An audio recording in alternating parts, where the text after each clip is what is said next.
count 'em.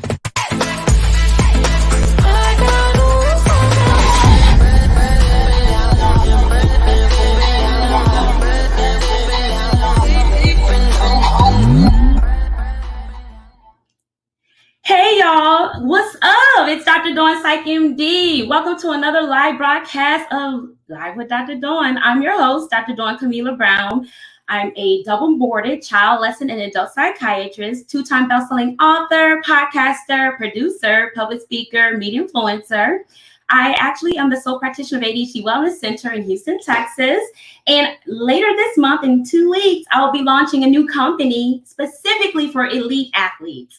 But tonight, I want you to go ahead and share this. You already know I'm going to ask. Share this with at least 2-3 people you know. Get the kids in the room. Get the fellas in the room. We talking about basketball tonight. Come on, ladies. We know we sports fans as well. I want to see you in the room. Let me know that you're here.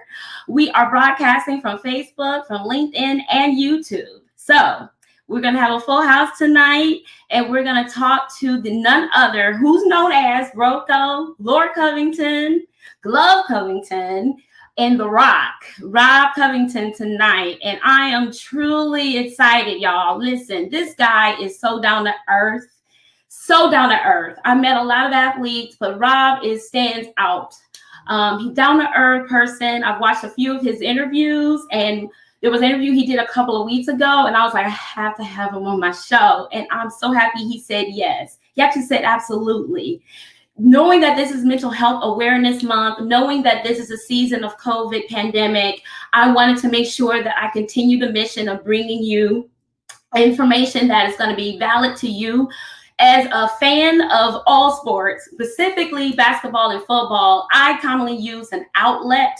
That's my outlet. I mean, I'm going to work, I'm, hearing some stories. Many of them may be traumatic, but, my friends know, and my family definitely knows, because I grew up in a sports family, that sports, especially basketball and football, are my outlets. And so we want to get an understanding from Roco, how he's doing, what he's been up to. We'll go back to his childhood, go through high school. We're just going to find out all about him. And he also has some pets as well. So hopefully he'll be able to show us his pets that he loves. But I want to go ahead and introduce you to none other than The Rock, Roco.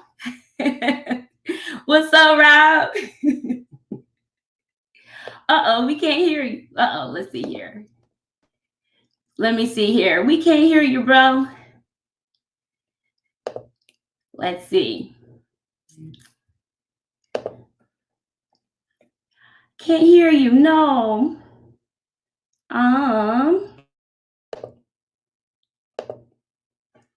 Let's see here. There we go. Can you hear me now? Hear you now. That's good. Here we are. How you doing? I'm doing great. Just chilling with the family, relaxing. Family, me and my brothers are getting tattoos right now, so. Oh, today's the day. I heard you talk about this a couple of weeks ago. Yeah. And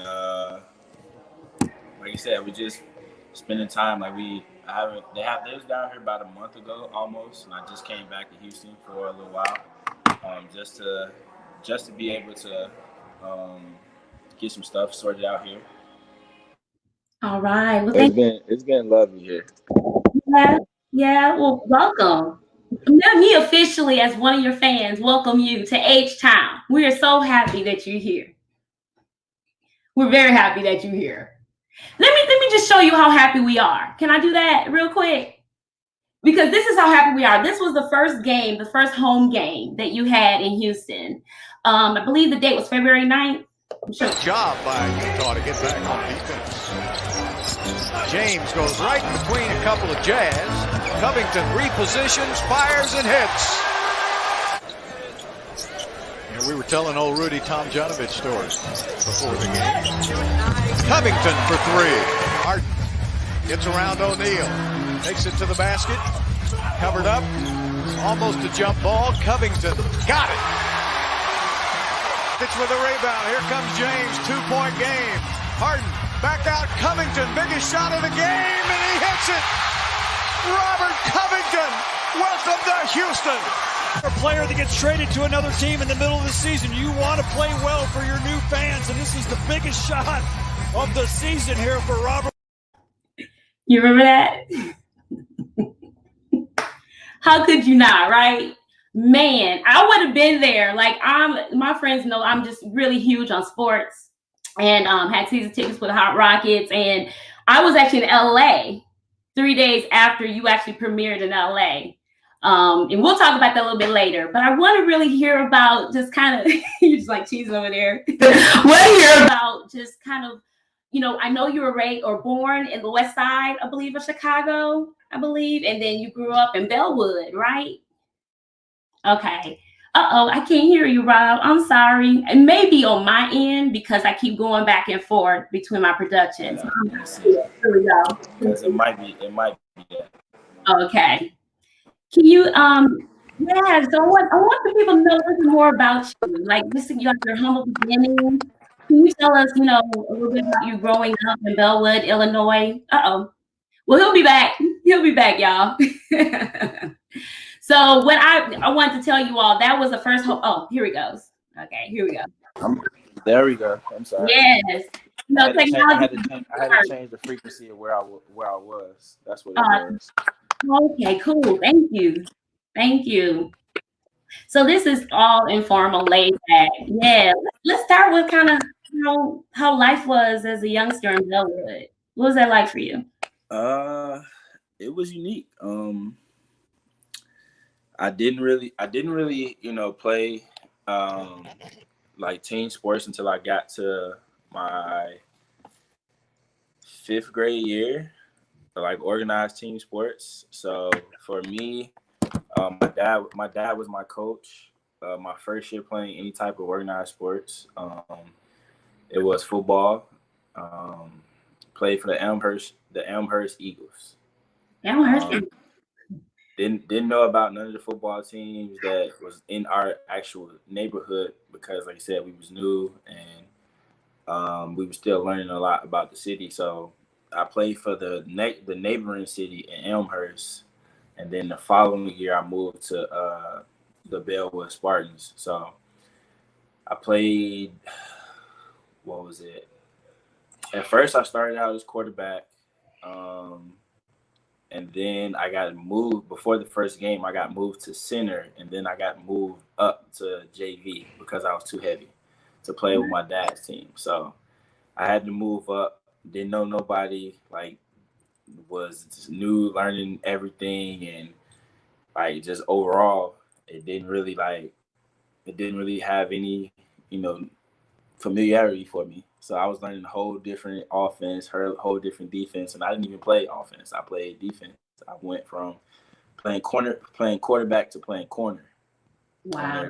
So wow. It was different. It was different for me. So then I went and I played. That was the only sport I played that year. No, it wasn't. I played for this church league in Oak Park. Mm-hmm. Not competitive really. My team wasn't all that good, but like it was just for me to get into something and keep me out of like trouble, because a lot of people don't know this, but I wasn't always the kid that I am now. Like I wasn't always as humble, and I was bad as a kid. So like my mom, us moving out of the city was actually the best thing for me. Because I had a lot of bad habits that not too fond of nowadays, but that was just because of the environment that I was in. A lot of people that I seen and the people that I was around, that it didn't resonate well with me. So my mom seen a lot of bad habits, and I wasn't doing well in school. I was doing the bare minimum, and then my mom gave me an ultimatum. They was like, either you're gonna get your acts together, or we're gonna send you to military school. And I wasn't too fond of that. So yeah, and then we ended up moving because I barely passed the 3rd grade. As bad as it to say, I barely passed 3rd grade. So then my mom gave me an ultimatum. And then my youngest brother was born as well. Mhm. So there was a lot that, happened in such a short time. And I realized that I didn't want my brothers and them to, kind of pick up behaviors that I had did. So I was able to change. And that following year, once we moved, I went from a CD student to an AB student. Like I really like challenged myself, and being a new kid, I got bullied a little, but it took one day for my mom to sit up here and see me getting chased home by a bunch of kids. To my mom told me I had to stand my ground, and it that's when I learned about myself and like build confidence, because I stood my ground and I didn't let nobody punk me at that point. So it was a lot that I learned from it. Being a kid that not knowing no, so of course people are gonna pick on you, but like I started to get a better sense of like a little bit of respect, and like I said, everything just resonated from there, and it just skyrocketed from there. Do you feel that basketball, football, your sports that not saved you, but really just allowed you to see your gifts, your talents, what you could do at that age?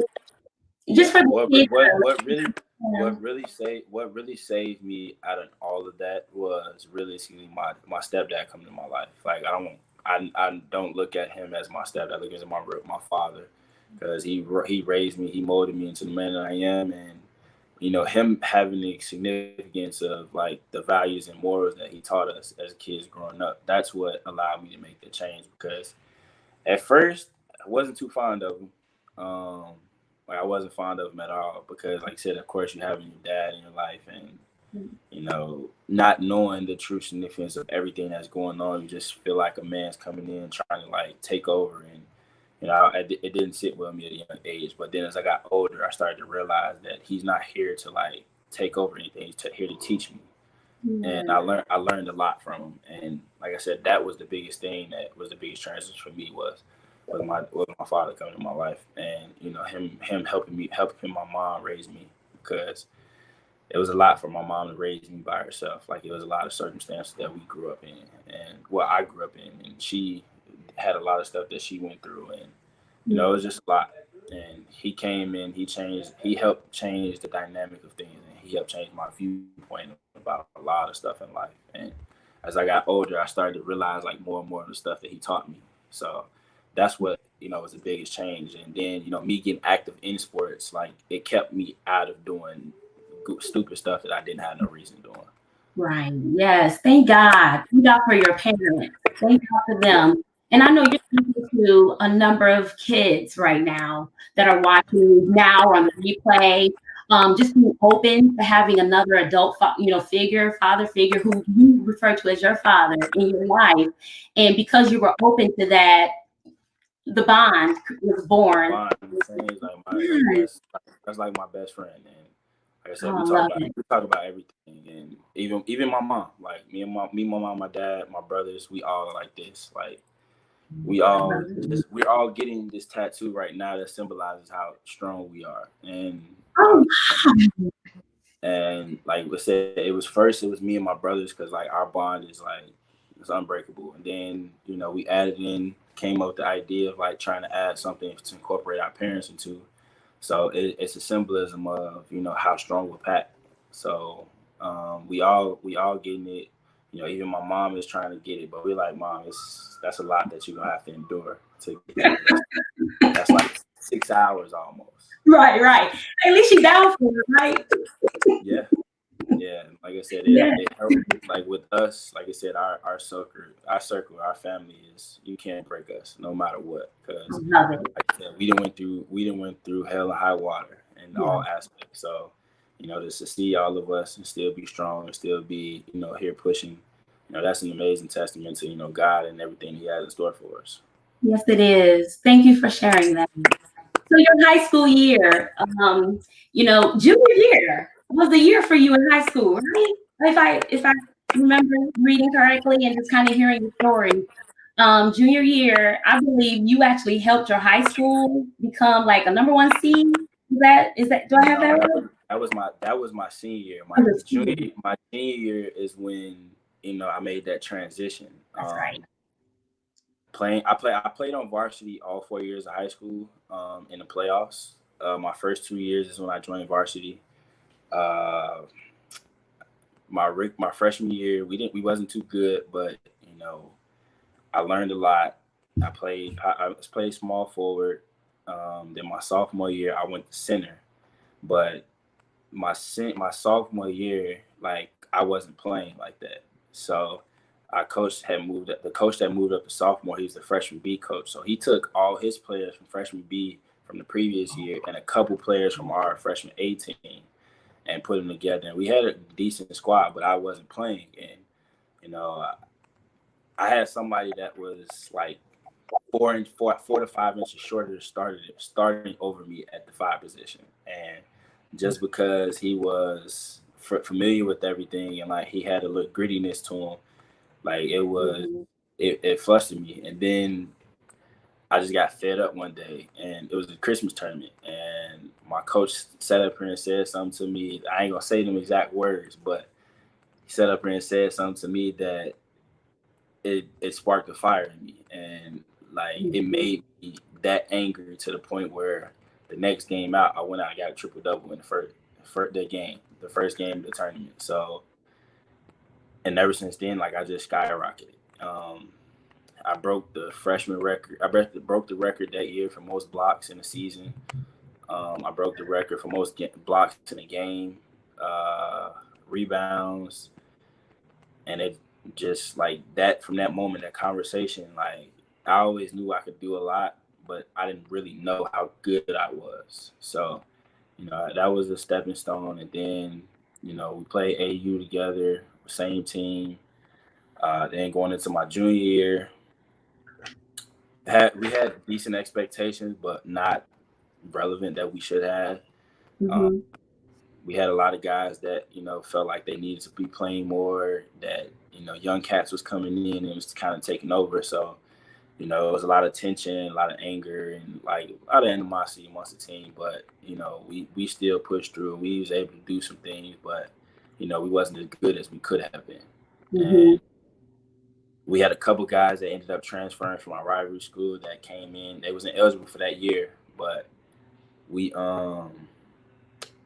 it changed the dynamic for the following year because they knew what they was coming in to do. They knew what they wanted to do.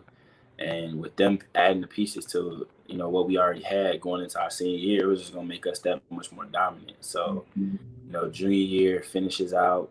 We lose in sectionals, I believe, against Whitney Young, and no, regionals. I'm sorry, regionals, and like the junior year kind of went downhill from there. I mean, not downhill. The rest of the year was just done because of, you know, playoffs and everything. So I started to prepare for AAU season. I had just got with another team called the Illinois Bobcats the year before I got done with my sophomore year. We played at a tournament out in Rich Central, and you know, it was our summer team for school, and we played at this little tournament in Rich Central, and Antoine Walker was there. And he had an AAU team. He seen how dominant I was with this one game. I remember we was playing New Trier, and this is a big team, really big team. And I had 61 points against them. So they seen the dominance that I had shown within that game, and they talked to my coach and was like, "Hey, we want to sit up here and talk to the kid about, you know, him potentially joining our team." And he was like, "Okay, well, you know, he already kind of has a setup a little bit, but because they didn't want me to go and play for a South Side team, me being a West Side kid, like, so they ended up getting in contact with me, my dad, and they brought me out to practice with the team, and you know, ever since then, like, it just went up. So nobody knew who I was because they was all from the South Side. So they would come in, talk crazy, and be like, you know, me, I'm not a chirper. So I just let game talk. And so Antoine, Tobias, and all them other guys, my AU coach, Kevin Dockery, that I'm still cool with to this day. He just sat up there and he changed for me. He changed the dynamics for me. And I never had a coach that sit up here and tell me specifically to stop acting like a punk, but them wasn't the exact words. Right. So more choicey words, right? More choicey words, and like I said, since then, like it took off, and we played some of the best teams, best players in the country, and we beat a few of them. And going into tournament play like nationals in Vegas and Cali, we was in Vegas.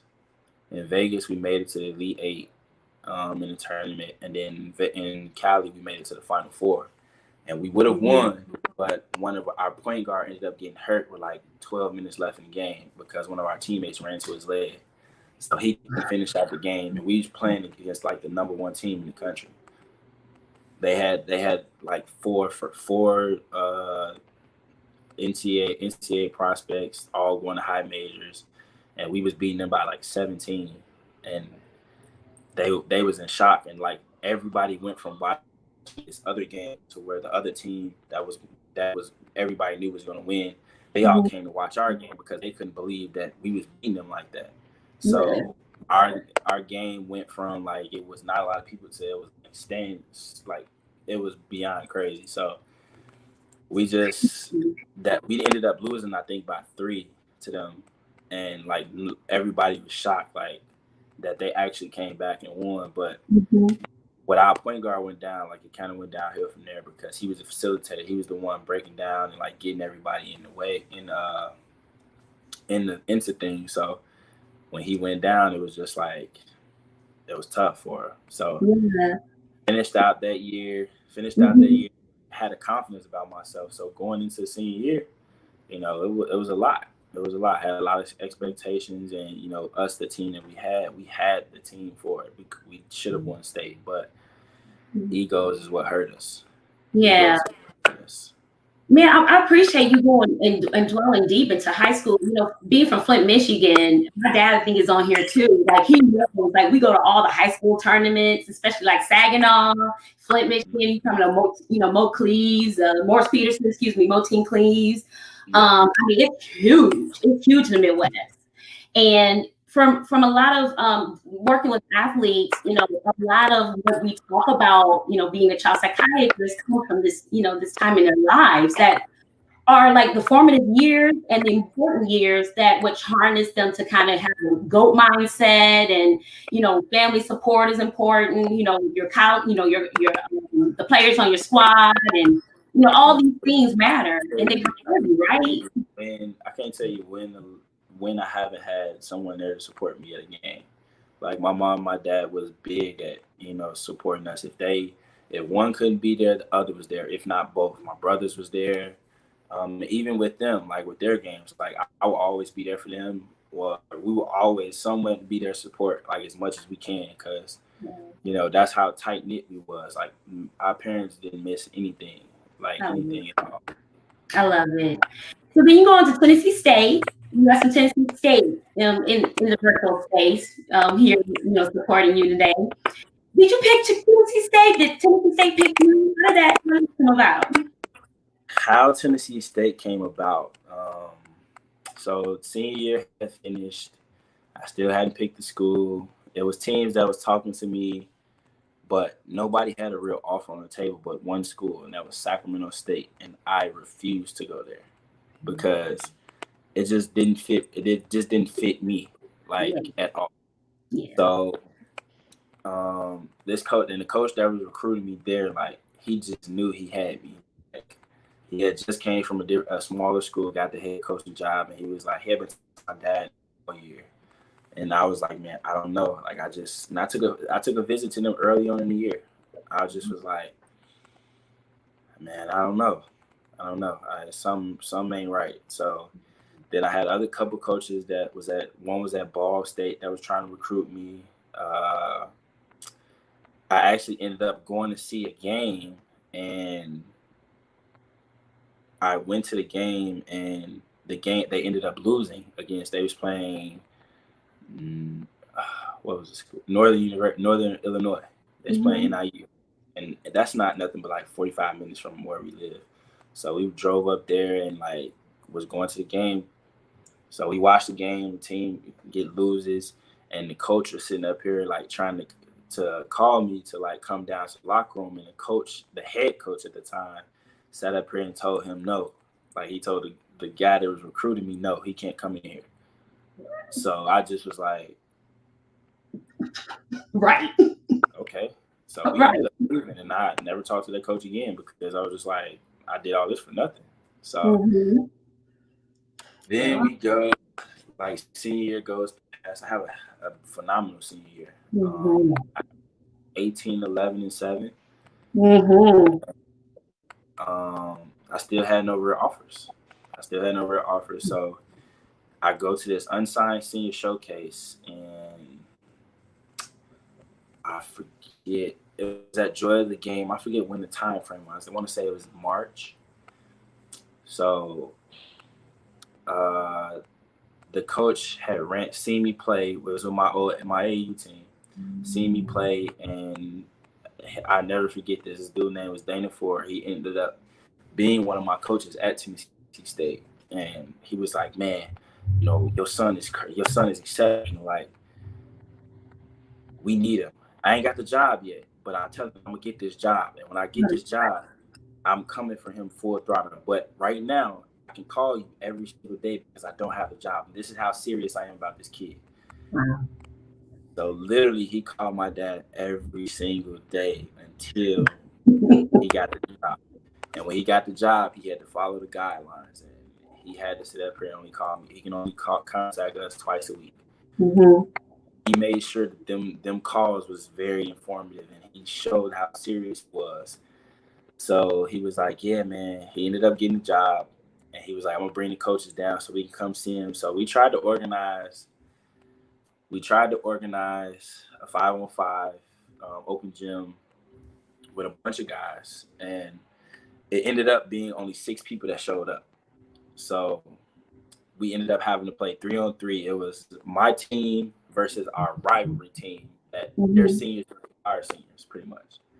So I'm looking at it as an opportunity for them to sit up here and showcase them as well, because none of them guys had signed except for one. And we all was like, man, y'all can all use this as an opportunity. So we played 3-3. It was only 4 games, and then they sat down, talked with my coach, talked with my dad.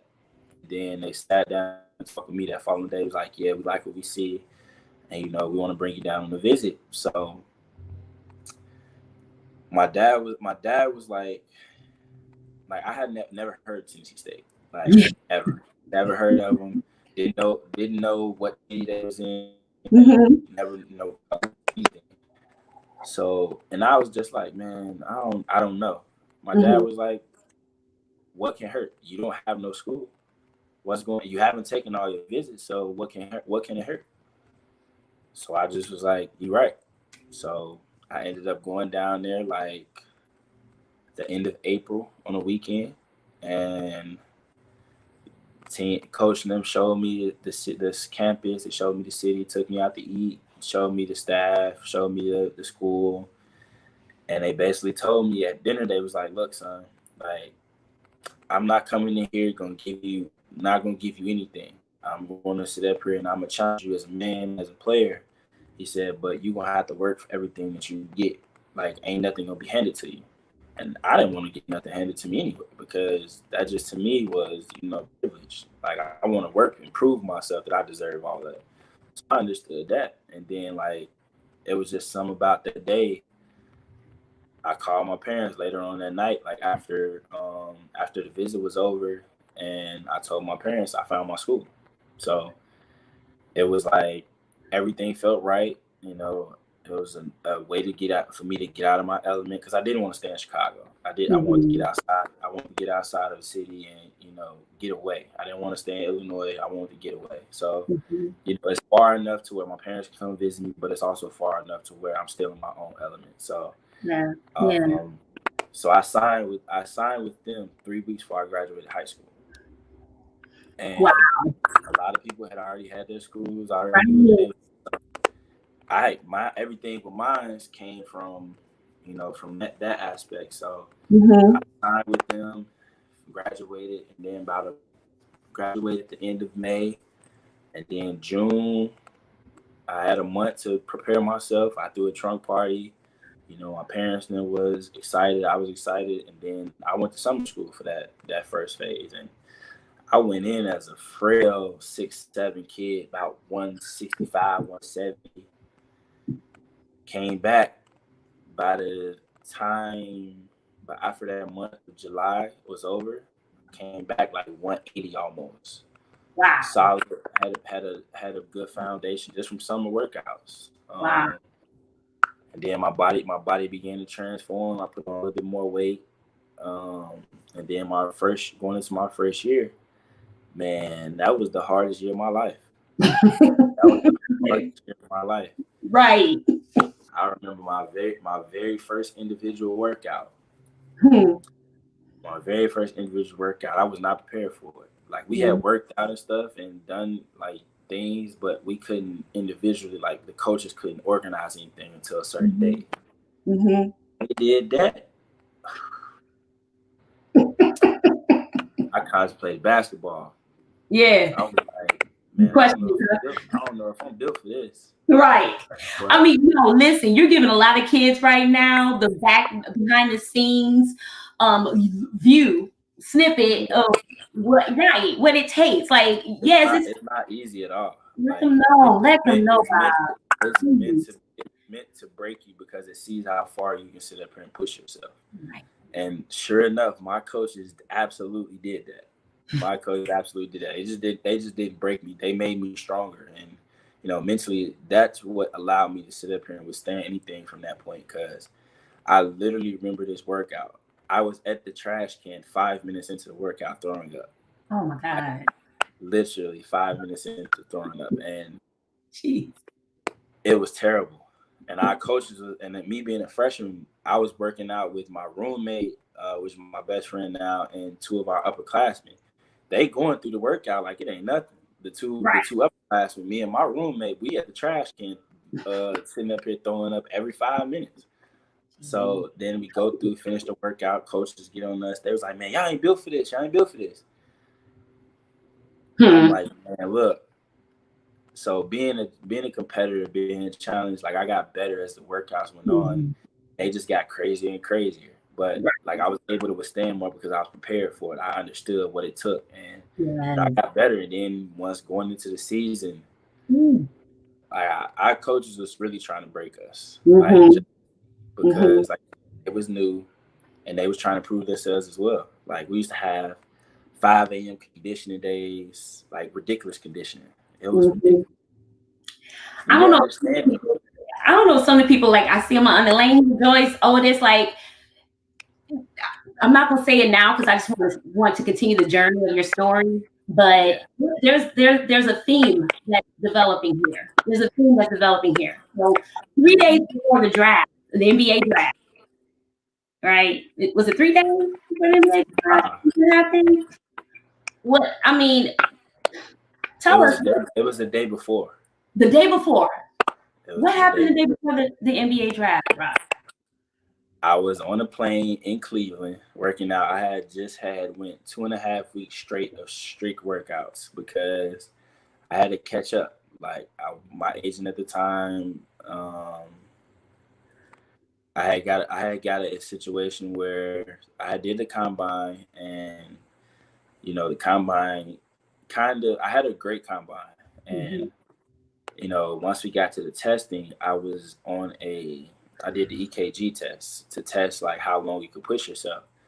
So I finished out. I forget how long I went, but I almost went to the end, and I think I did 20 minutes out of the 21, and the rest of the EKG, the report came back, and it came back flat. So that's a problem. So get the results. The results come back that they said that I had an enlarged heart and I wouldn't be able to play basketball again. So I go And for like a week and a half, like I just had to sit in the house, like, contemplating things and what would be my next move, because, being told you're not going to be playing basketball again and you've done that your whole life, like that's kind of a life changer. So now I had to think about different things. And so me and my agent called me one day and he was like, he was more sad than I was. And he just heard it in my voice and he was like, man, like, how are you so confident, so calm about this? I said, because God got something different for me. And he was like, man, like, this is just some life change. Like, man, I'm sorry this had to happen to you. He's like, man, we need to get a second opinion. I said, yeah, we can. So we go back, get a second opinion on the results. And that's how we realized that the machine that I was on was faulty. So it came back and they reevaluated my test and they seen that there was absolutely nothing wrong with me at all. So my agent had to muster up workouts and had to spread the word that, test was faulty and everything. So, I had kind of fell off the draft boards a little. And like even after the combine, having a great workout, I kind of put myself in position to do really good. And when that came back, teams kind of backed off. So I had basically proved myself. I had 10 workouts, and they was for 2.5 weeks straight. I was on the plane, like playing workout. Like I think I had one day in between where I flew to Florida where we was training at just to go and drop some stuff off. And then I was on a plane that night going back to another city. Wow. So it was tiring. And, my last workout was actually supposed to be on the West Coast. And I told my agent, I was like, man, look, I ain't got that in me. Like, I don't have that in me. And so it was like, well, let me see if I can flip some things. And he ended up flipping my workout to going to Cleveland. And I just was like, okay, that works. So I ended up working out with them the day before the draft. And then I flew home that night. So I prepped myself. I flew home to Florida. Then I flew home that very next morning to go out. So I get home the day of the draft, spend time with my family a little bit, get myself together, get a haircut, get myself ready for everything and just kind of prepare for it all. So I'm on the draft times come. I'm on the phone with my agent. He's kind of telling me like, yeah, I don't think no one's gonna take you in the first round, but it's a lot of openings in the second round. So we're gonna keep your eyes open and keep our ears open, to things that work.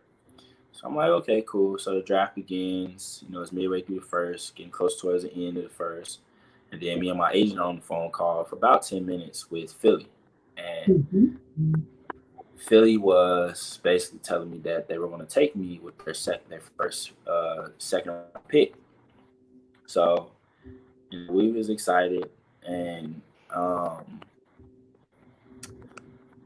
gets to one of my boys ends up getting drafted right before me, and we both played in the same conference. So I'm like, oh, this gonna be good media for our conference to where two people get drafted within the conference. So So he goes into Houston, and then Philly was up next. So I'm like, I just talked to my dad, my agent, like me and my dad, my agent, and my advisor, we all knew what was coming. So only other person knew I told was my AAU coach, and I told him basically just get ready. He was like, for what? I was like, just get ready. So the experience building, just to wait and hear your name called. And they go and they say, Philly picks Glenn Rice Jr. Threw us for a complete curveball. So I called my agent right away, and he was like, man, let me get on the phone and let me see what just happened. Philly never picked up again. So that basically fell through the water. So then he gets on the phone with me about 5 minutes later and basically was like, well, these teams are called, but the only thing that it doesn't sound good because they just drafted a player similar to you, and they're going to cater more towards the player like that. So some of the teams that was calling, he was like, didn't make sense. Then he went around and calls and was like, hey, we really like him. He had a great workout with us, and he has something about him that not a lot of people have. Like he has that demeanor about him. Like we love it. So we want him to play for us in the summer. So it was like, okay. So he was like, we're going to sign him to a non-guaranteed contract. And by this time, hearing that, my excitement had built. So I had to hold it together for a second. You know, me and my dad, my agent knew, but nobody else knew. So when we was upstairs, because I actually had a draft party at this hotel, and it was a two-story hotel room. So we're all upstairs. Everybody else is downstairs. Kind of you hear like the chatter was like, man, like he about to go. He about to go. Like you hear the anticipation of my family and everything. And you know, I just come downstairs. I told everybody to turn the TV, got an announcement, and everybody was kind of confused a little for a second. I just told them, I was like, I just signed with the Houston Rockets, and I felt the excitement, I felt the energy, and I felt like all the love that my family had gave, like within that moment, because I seen the look on my mom's face. My mom just sat up here and like started pouring crying, and I'm like, but it's still not done. It's still not done yet. Like I got work I got to go do, and you know, my family was excited for me. Then I prepare, go down to Houston, have a great start training camp for a couple of days, and then we go to Orlando to play in summer league. I get better game by game. You did great in summer league. Yeah, I started off like getting a feel for it, you know. But then the last game is really when everything kind of took off, because all the guys from the year before, they didn't play, they left. So it was really just, you know, the rookie class pretty much, and guys that was trying to make the team. So we played OKC, and we made our way to the championship. We played OKC. We ended up losing the game by, I think, 7 or something. But, you know, I got better, and, like, they seen my overall game and how I kind of took over a little bit. And, you know, they told me that day that you're going to fly back to Houston. That's going to sign officially. So that was excitement. So I ended up flying out with the team the very next day, going to Houston. I signed with them. I signed my contract. Like I said, I come back a couple weeks later. And, hey, Rob, can you move around a little bit? It's kind of breaking up a little bit. We want to make sure we hear you okay.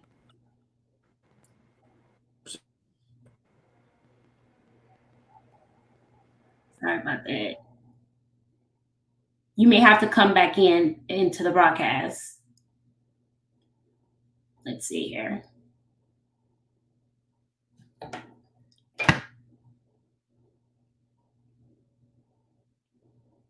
While we try to get Rob back into the broadcast, let's see. You back? Okay. Perfect. Yes. Sorry about that. There we go. See you now. Yes. Thank you. Wait, now I can't hear you. Oh. Okay. Let me see. Can you hear me now? Nope. How about now? No. Oh. Let me see. Hold on. Let me tap the audio. Okay. I learned so much about technology in the last 2 months. It's wild. Let's see here. Y'all, while we're waiting for Rob. Nope, can't hear me? Oh, no. No? Okay, let me see. Oh, 1 second. See something. How about now? No? Nope.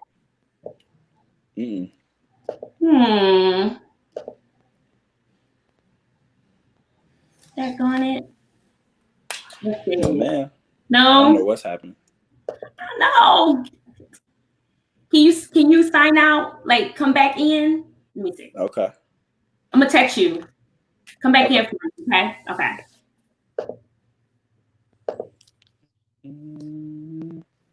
Sorry, y'all. We're gonna have to come back in. 1 second.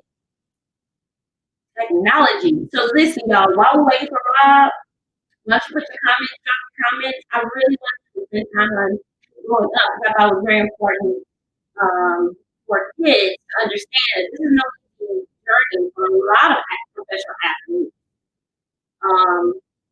Sorry, no easy journey, right? No easy journey at all. And I think it's very important, especially for our kids, to understand the course that many professional athletes take in order to get where they are. So it's not just about playing and practicing and all that. I'm just about support. It's about making sure. Can you hear me okay? Yep, there we go. Okay, good. Talk a little bit about your journey so far. Okay, Yeah. my bad. I know you left and kind of. Yeah, I remember where we left off. So Okay. like I said, get back to Houston and start workouts, and I get a better understanding of the game a little bit, transforming my body, and then it comes to training camp. So, I'm staying with one of my friends. Actually, my boy that actually got drafted by them, that we played in the same conference, Isaiah Cannon. I stayed with him for a while, all through training camp, until like the very last day. So once I finally, it's me and like 3 other people that's on the bubble because they didn't make cuts, and so it was like the last day before the final cut. So I'm like, I'll go home, I'll prepare myself, just to pack up my stuff because, they had talked to me about, potentially if I didn't make the team that, I would go down to D League. So I went and gathered my things a little bit, and I get a phone call later on the day. They just made final cuts. So training camp was over. They made final cuts, and I get a phone call that basically I made the roster. So excitement went over me. I told my parents, told my advisors, and then I worked on everything to get a place. So I found a place fairly quickly, got furniture and everything, moved in, and then we get shipped down to the G League, the D League at the time. So, we go down there, put in work. I was down the majority of the year. And I got better. Like I got a real fluid understanding of the game. I got, reps, and I got comfortable. And I made the All-Star team that year. I won All-Star MVP.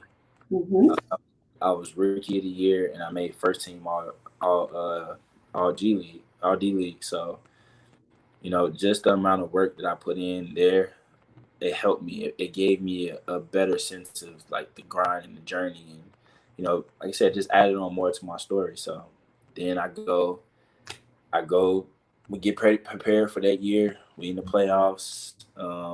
We make it all the way to our divisional finals. We lose to Santa Cruz. Who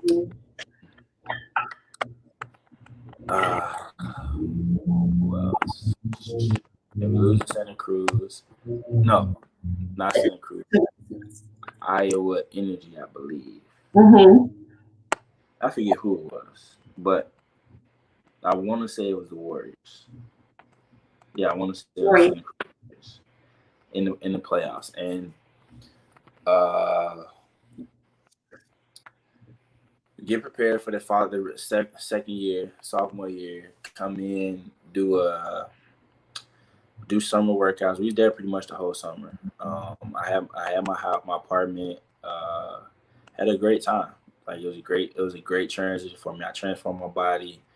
I ended up putting on about probably like 10 pounds of muscle almost, and I changed my body completely. Like, so our trainer at that time. He was just as crazy as can be because some of the workouts that we was doing was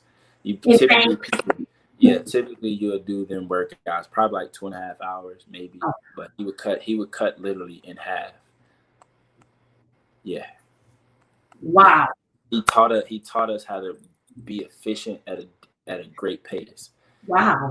And overall, it gave me that sense of like that how I am now. Like a lot of people look at me and think that I'm skinny and I'm frail, but people don't realize that I'm stronger than what a lot of people think and what they see. So, with like a 7'2" wingspan, yeah, you correct. I feel you're underrated, but that's just my thought. I'm sorry, I need to break up the story. Nah. It's like that all the time. So, like I said, I felt like that my entire career. Like I feel like I've been underrated my entire career. So people that have been a part of this journey have known how valuable I've been, but overall, like I said, I look at it as it's more to my journey. It makes it that much more, but like enjoyable for others to understand that, you don't have to set up. Don't have to be handed out anything. Like if you go work for things, you can take anything you want because you control your destiny. Amen. I want to fast forward because I call you like the people comeback. Like there have been some critical times in your career where, like in 2015, 2016, I believe that was one of your best seasons, I think, in my opinion. Just looking at your journey and how like you came back that November, December. And I think that's when you first had like the first 3 consecutive games. You scored like, I don't know how many 3-pointers.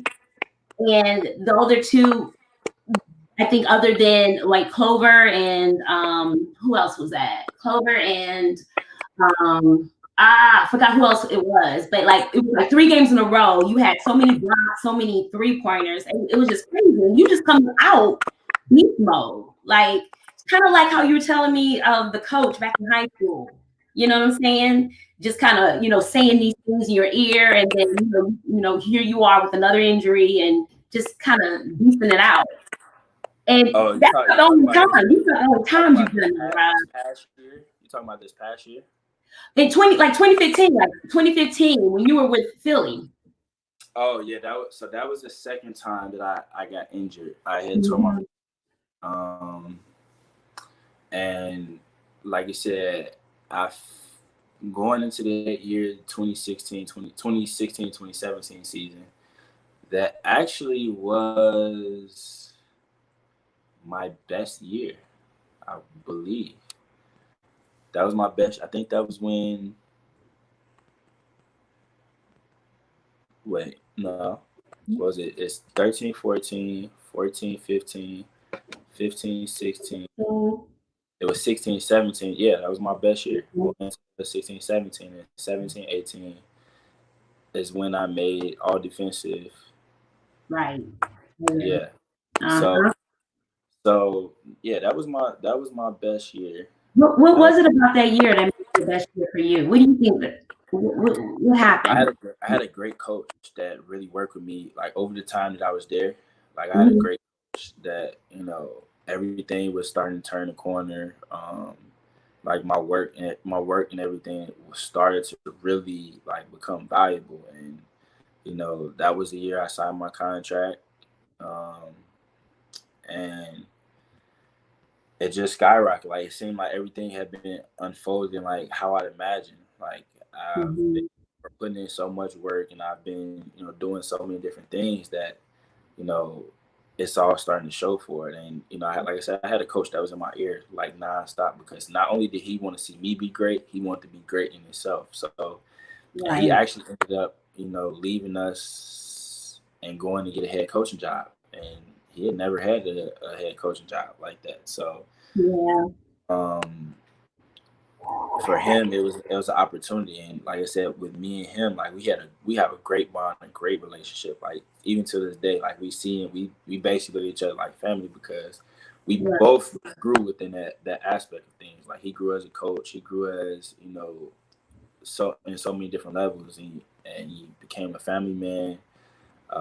There was so many different things that were starting to unfold for him, and me being under his wing, like we put in countless hours. Them same things that we did, like in film, like I watched a ton of film on different people, and we implemented them on the court, like different workout segments. Like he really was very detailed in everything he did. So that's what allowed me to have that transition because I seen what I was capable of, and like I said, I put the work in, and I'm always a guy that wants to prove people wrong. And when I first got to Philly, they gave me a opportunity and a challenge. They was like, man, look, you can shoot the lights out of the ball, but if you can't go down on the other end, you can't defend anybody. Like, what value are you?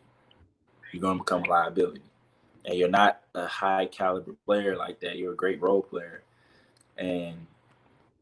but like people, like you can be expendable. Like that's just the realest of all. So you don't want to get shuffle. You don't want to get lost in the shuffle as just being a guy that can shoot. Because there was a lot of people that was on the team that could shoot the lights out but couldn't guard, and some of them guys are not in the league anymore. Like I said, me and Lloyd, we had a great bond, and we wanted to sit up here and work. And he seen a lot in me, so You know, me having a challenge, like people are going to sit up here and have, like me, I take on challenges every day. And like that was just one that I wanted to prove. And, you know, I got better year by year. And, you know, that 1 year it skyrocketed, and all the work that we put in the previous had taken notice. And like I said, we got better from that aspect. And like I went and shifted my mindset that I really understood how great I could be. And, you know, people seen it in me. I seen it in myself, and I believed in it. When I became more confident in it, like at that point it was over with. That's right. Do you remember this? I want to show you something. Job by Utah to get back on defense. Without Joel Embiid. Good catch with two hands. Nice pass for a three from Henderson. Sharron trying to keep it alive. Brilliant effort. Covington launches and hits the three. Wow! And what a play by Sharron to keep it alive. Joel Embiid out of the locker room to watch his teammates with 38.2 remaining. A supreme effort by the homie. Well, there's the air ball. And how about that hustle right there with two Portland Trailblazers draped all over him. He finds Roco. Wow. Lillard, 1 of 2. No timeout. Brett Brown says play on. Sixers need a 2 to tie, a 3 to go ahead. Covington for the lead. Yes!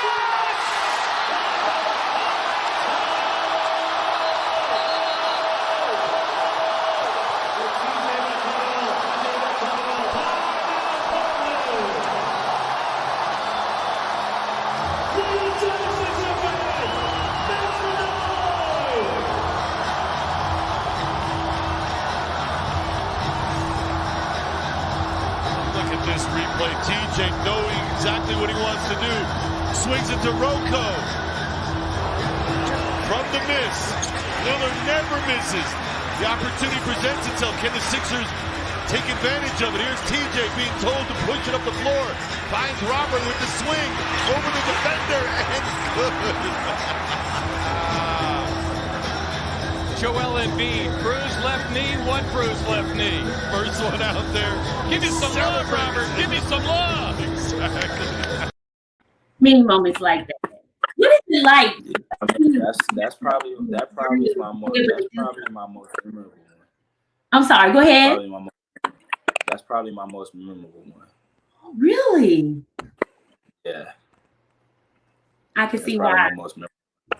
Yeah. Just because, like that impact on that game, and you know, knocking down 2 big shots, especially in a row, and beating a Portland team that was pretty hot at that time, it was big for me. And like you said, it was a tough stretch. Like Philly is one of the toughest cities to play in, like by far. If you can make it there, you can make it anywhere. Anywhere, right? Yeah, and like I've been on both sides with them. 1 minute they liked me, 1 minute they hated me. Like there was a lot of different things that go, but I stayed resilient through it all. My family has been a couple times where my family almost got into some fights in the stands because of fans, saying some crazy things, and people don't realize like who's around. And, you know, I've had a couple people that had to control themselves a little bit, but. Yeah, people didn't mess with my mom at one point because she stood up one day and told people some explicit words and was like, "Look, sit down." And yeah, after that, exactly. You know, and people said too much to her again. Like they realized like who she was, and like don't say nothing around her. Right. I mean, even the broadcasters mention it. Look at this clip real quick. Look at this. 6.5. Timberwolves need a 3 to tie this thing up and send it into OT. I like Zach LaVine. They're looking for LaVine. They get it to Towns. Towns gives it up. Rubio for the 3. Drills the triple with 1.6. Well, of all the people on the floor right now, where would Rubio come in for the guy that's going to get the 3?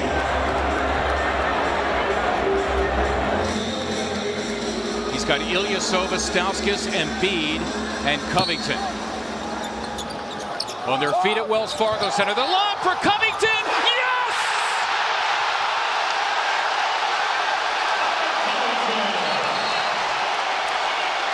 With 2 0.2 of a second to go. Robert Covington, yes, they're cheering for you now. Oh my goodness.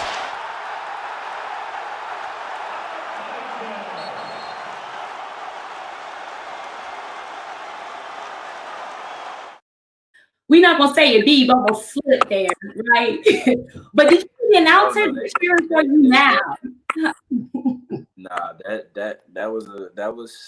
that's one of the second greatest moments of my career so far. Like, Yeah. because that game was so.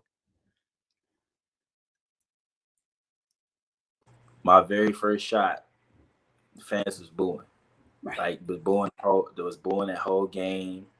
But a lot people was too busy paying attention on the offensive end, what was going on, but they didn't even realize that I had shut Wiggs down that game. Right. So a lot of people wasn't really paying attention to the other side of the court. They were just focused on the fact that I wasn't making shots like that. Mm-hmm. And to have that moment, I remember Alice saying, they was booing before, but they cheering your name now. So, that's right. Like, I Philly fans is they can change up on you quick. So, like, but they're diehard supporters. Like, I will say that, and it comes from a great place. Yeah. They're just hard-nosed people that want to see their teams win, and they don't like taking slack. They don't like they sit up there and not doing what your job and stuff. So I understood it. And I never.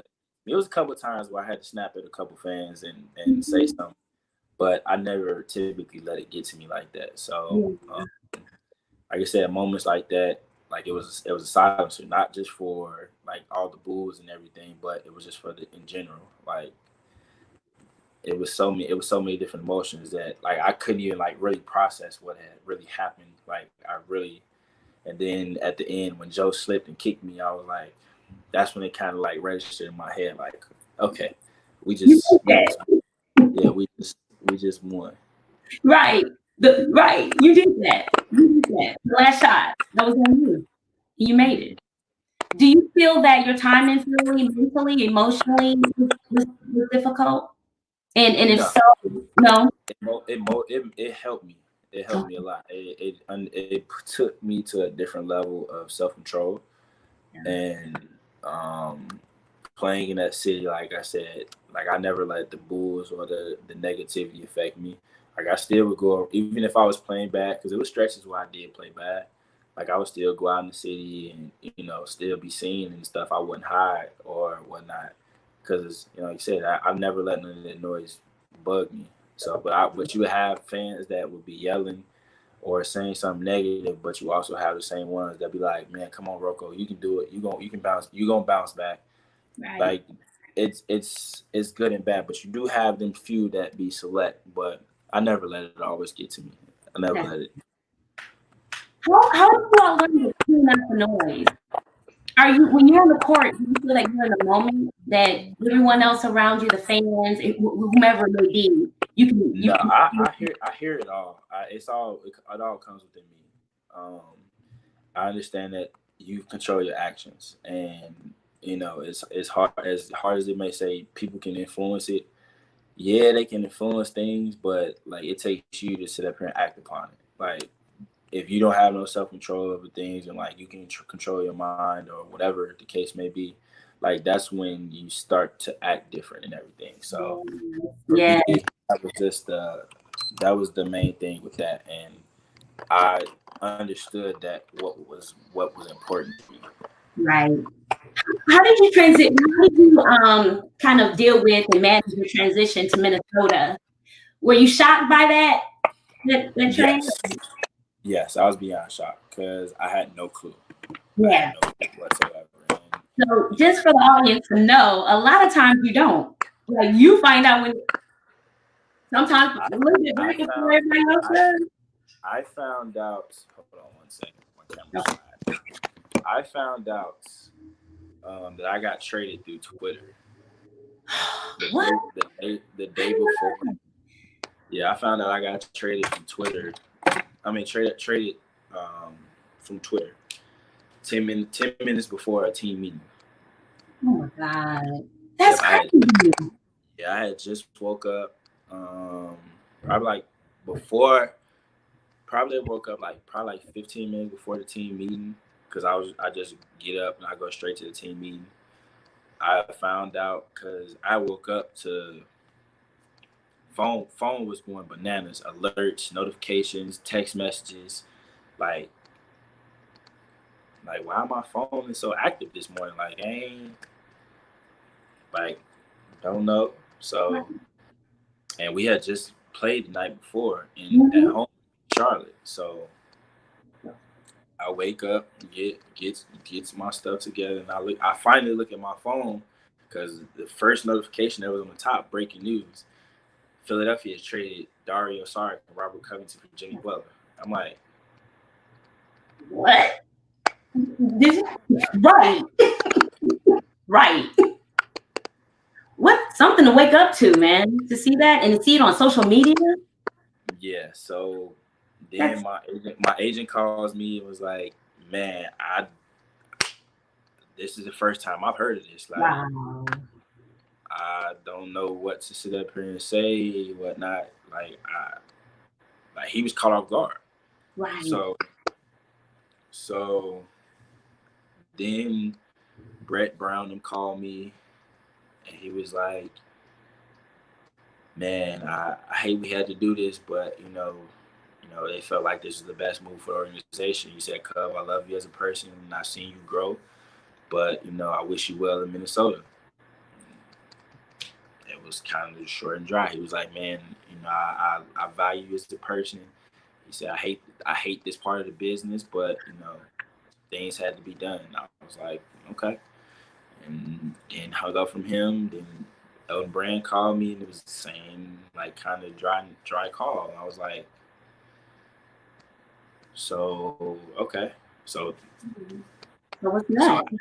So I ended up staying in my room, called my agent back, and then we talked for a minute, and then people came. The team came by. A couple guys from the team came by, said, "Man, this sucks," and good luck. And everybody that really rocked with me, really came, except for Brett and Elton. So, I ended up packing up my things, going, flying back to Philly. And I didn't have a direct flight. I had a layover, and my layover was in Minnesota. So I went back. My girlfriend at the time, I had basically told her like what was going to happen. Like, you guys can stay here and like help. My mom will be here to come help pack, like, because it's going to be a lot for you, and everything. Like I said, I was caught off guard because I had asked them previously a few times. There's a possibility that I would get traded because my name had been buzzing all summer, and even into the season, like they was like, no, Cub, like you're a vital piece to this team, and I was like, okay, because my ex-girlfriend and her son at the time was going to move to Philly with me because we had just moved in summer, and they was going to come and live with me. So they wanted to be there to support. They didn't want to be far away. She wanted to be there and be there, that support system for me. And so we had mutually agreed that her and the baby was gonna move with me. So it was a culture shock for them because they had ended up moving. We had moved in the house together in Nashville. Then she moved to Philly with me. Then having to move again was kind of like tough. So they ended up going back to Nashville for a while until I got settled in Minnesota. I found a place, and that's when things kind of went downhill. Things went downhill because I got hurt New Year's Eve in New Orleans, and my ex-girlfriend was there with me at the time. So I didn't feel right. Like I didn't want to go out and celebrate because, like I said, my knee was bothering me. And we go back to Minnesota. I started my rehab and everything. Not rehab. I had to get an X-ray, and and it revealed like, you know, my knee was swollen and there was some fluid in there and everything. So I had to rehab that. So I had a target date to come back. It was March. It's supposed to be the second week of March, and I had been making tremendous progress in my rehab. You know, granted, my relationship at the time was, you know, we was getting better, but it was still things that we was working on. Because, like I said, there was a lot of change and a lot of adjustments to, you know, it was a lot of mood shifts and everything. So that played a part in it. Then I was working my way back, and I was getting frustrated that the team wasn't winning. You know, me being out there, like I knew I could help them in some way, somehow. And just, you know, overall, like, you know, me not being able to, that was just eating at me more and more. On top of stuff that I was dealing with previously from, like I said, the past like year and a half. It was a lot of emotions that I was having. So, but I didn't realize it that I was having those emotions until like after my relapse. I had worked my way back, and I started, you know, getting on the court, started doing everything that was basically going to prepare me to come back for the season. And I go down and I play with the G League team, practice with them for like a couple of days just to kind of get my feet wet, see how, you know, live action stuff felt. And I felt great. And then I go a couple of days. The team was going to be on the road for like 3 days. And I didn't want to go back to Minnesota because it wasn't going to be nobody there. So I was like, man, is it okay if I just go home, you know, spend time with my family, and, you know, I'll come back the day before you guys get there? And they was like, okay, that's fine. So I ended up flying from Iowa, and I went home. They told me, take it easy, don't do anything crazy. You know, we don't want to sit up here and, you know, have any issues or anything. Take the game ready with me, ice your knee, keep it propped up. Did everything that I was supposed to. I come back, I go home, I go spend time with my family,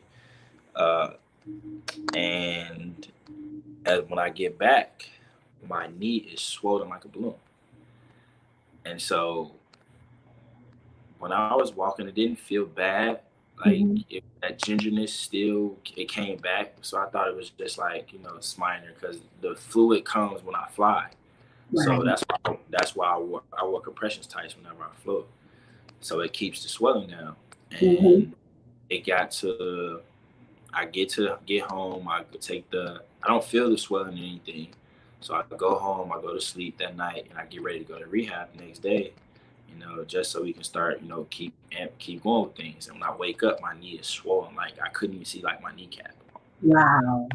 So I go in the gym and they looking at everything, and then they was like, what happened? Like, what was you doing? And I was like, I didn't do anything. Like, I did exactly what y'all told me to. I went home, I iced my knee, I propped it up, I relaxed. I just was like at home chilling. So they was like, well, have you been drinking or have you been doing anything like that? I said, no, I have not. Like, y'all have given me the protocols. Like, y'all said that, you know, drinking alcohol or red wine or whatnot, it can inflame it because you're slowing things down. And your responsiveness is not the same. So I was like, no, I have not. Then I go back. I had to get another MRI. MRI didn't tell us anything. So it told us same as the first one. So then I had to go get another MRI, a special MRI, where they had to put plasma in my knees. And that's what revealed what was really wrong. And so basically it was like, man, like you're going to require surgery again. And, you know, at this point, like things just was not going well for me. So my relationship was rocky. With like little stuff was getting to me. Me being injured, not being able to play, like a lot of things just was rattling me like on the inside. And then, you know, trying to figure out so much other stuff like off the court and like dealing with stuff at home, like it just was overwhelming. And it got to a point where I had sent my girlfriend home. I sent my girlfriend and her son home because I was like, I just need to be in my own space. And, you know, mentally, I just wasn't myself. And I didn't know why, didn't know how. Like, things would irritate me that shouldn't have at that time. And so I just told him, like, I need y'all to go home. Like, I just need y'all to go home. So she didn't understand it, like, and it just put me in a dark place. Like, I was in a dark place, and I feel like couldn't nobody do nothing to help me. And for that was like a week before, like, I actually had to have surgery because we had got into a couple arguments that was like not healthy at all. Like, no physical, nothing physical or anything, but just arguments, period. And like it was so bad that I used to fake like I would go to sleep just so she wouldn't talk to me. So, and I would be up all night, like all night. But then when I go to rehab and I come home, I'll be asleep, and then it'd be a continuous cycle. So it just got to a point where, you know, like I said, I just wasn't myself, and I had one moment where I had just had surgery. And like me being in Minnesota, I was by myself. I just had surgery. I had nobody there with me to help me with anything. So my ex-girlfriend wanted to be there with me. I told her no. My mother wanted to be there with me. Told her no. My best friends didn't want to come help me. I told them no, like, I'm cool. It was just me and my dog. Like, me, my dog, and my other animals. So I took them, and like, I'm literally taking my dog out on crutches. Like, imagine how hard that is. And my dog is not small at all. Your dog's human. You have human dogs. He's not small at all. And at that time, he was bigger than what the typical puppy was at his age. So imagine me trying to walk him after surgery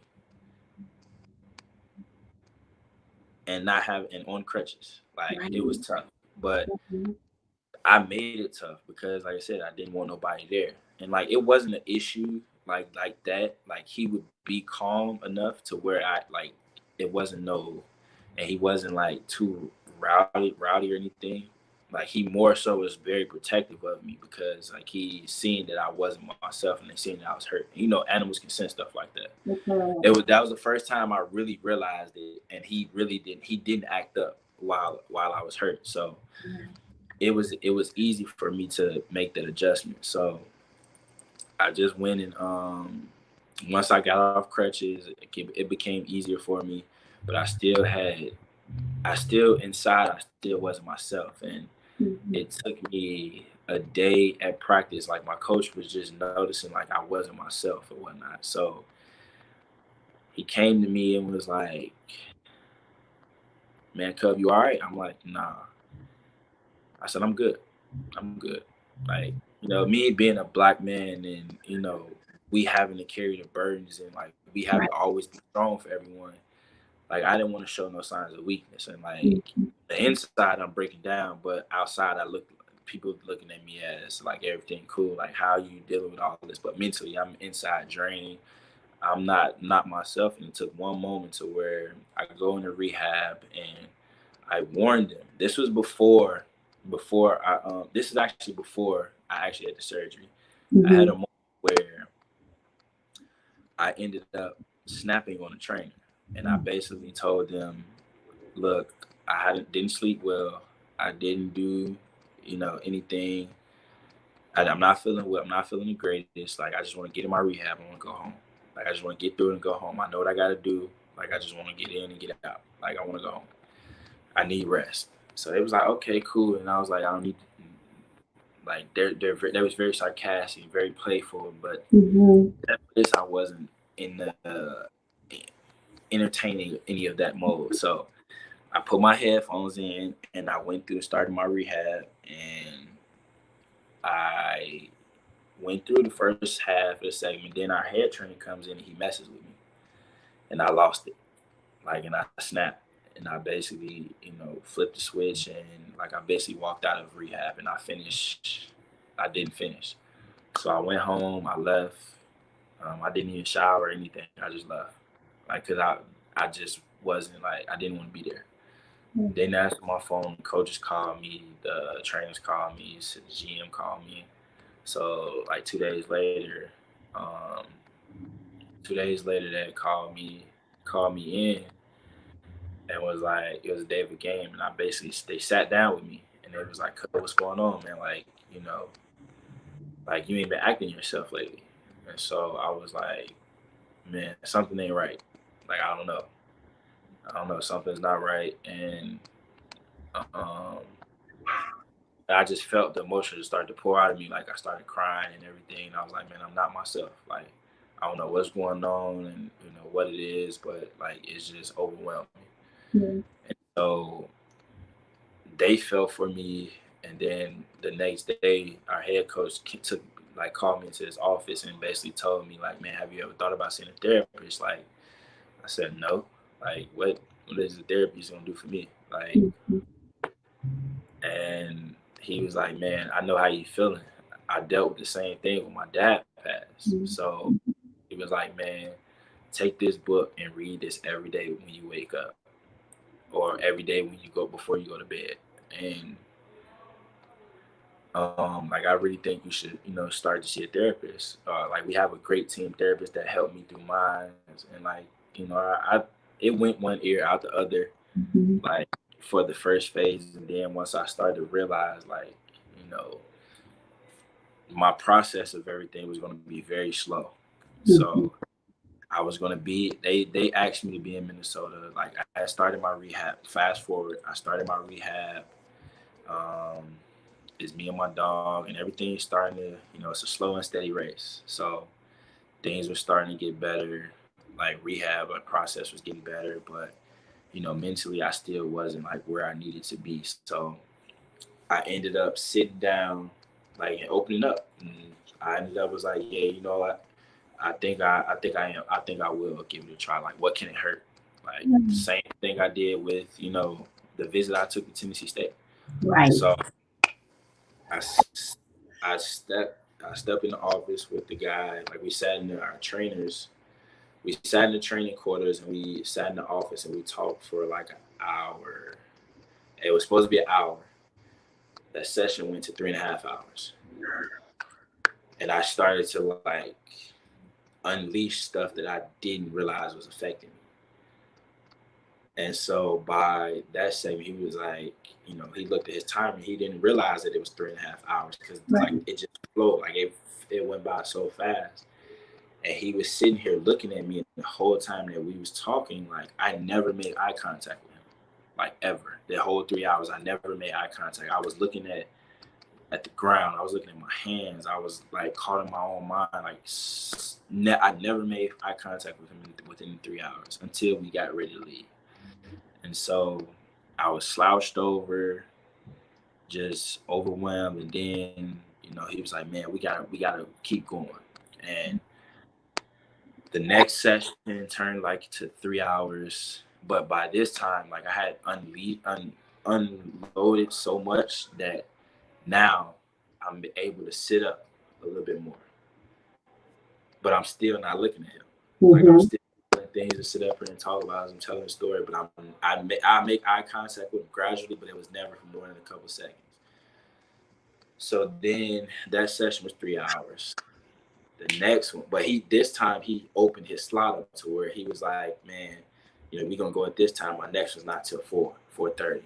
So he gave me a window to keep unloading, and like I said, I didn't realize it. So the next session goes around. This time I'm sitting up, shoulders back, still not making eye contact for long periods of time, but I'm making the adjustment, and I'm actually talking and looking at him. But I'm like looking past him. I'm looking over there. But I'm able to look at him for longer periods of time. And, by the fourth session, I'm sitting up, my shoulders back, I'm looking at him. And, this session was only like an hour or so. And like everything had felt like it was unloaded. Like I had tapped into so much that I didn't even realize I was dealing with. There was so many problems that, that date back to childhood, that date back to, relationship with my real father, that, relationships I've had with people that, my previous girlfriends, trying to realize that I learned something about myself, that I carry the burdens of everyone around me and I try to fix everyone else's problems. And I'm looked at a certain way, and I try to carry myself, and I try to present this for other people, and not doing this for me. You know, I always carry myself, and I always carry myself a certain standard, but I never realized truly how I carry myself until I tapped into all this stuff. So once I realized that, and I'm able to talk with him, my whole demeanor had changed. Like I felt like everything was unloaded. I felt like, you know, me as a person, like I was starting to unleash a different version of myself. And, you know, I talked about so much within that 14 hours that we talked. And it was overwhelming. And, you know, I felt a sense of like relief and, you know, a new feeling of sensation that, you know, this can help me. So during all of that phase, like my rehab actually sped up, because now all the stuff that was holding me down and that was caught in my mind is not there no more. So now I'm able to focus. I'm able to change everything. And, you know, I told them, like, you know, at this point, like they wanted me to be there the whole summer. And I was like, nah, I don't need to be here the whole summer. Like, I want to go home. Like, in the beginning, I had plans on being there the entire summer.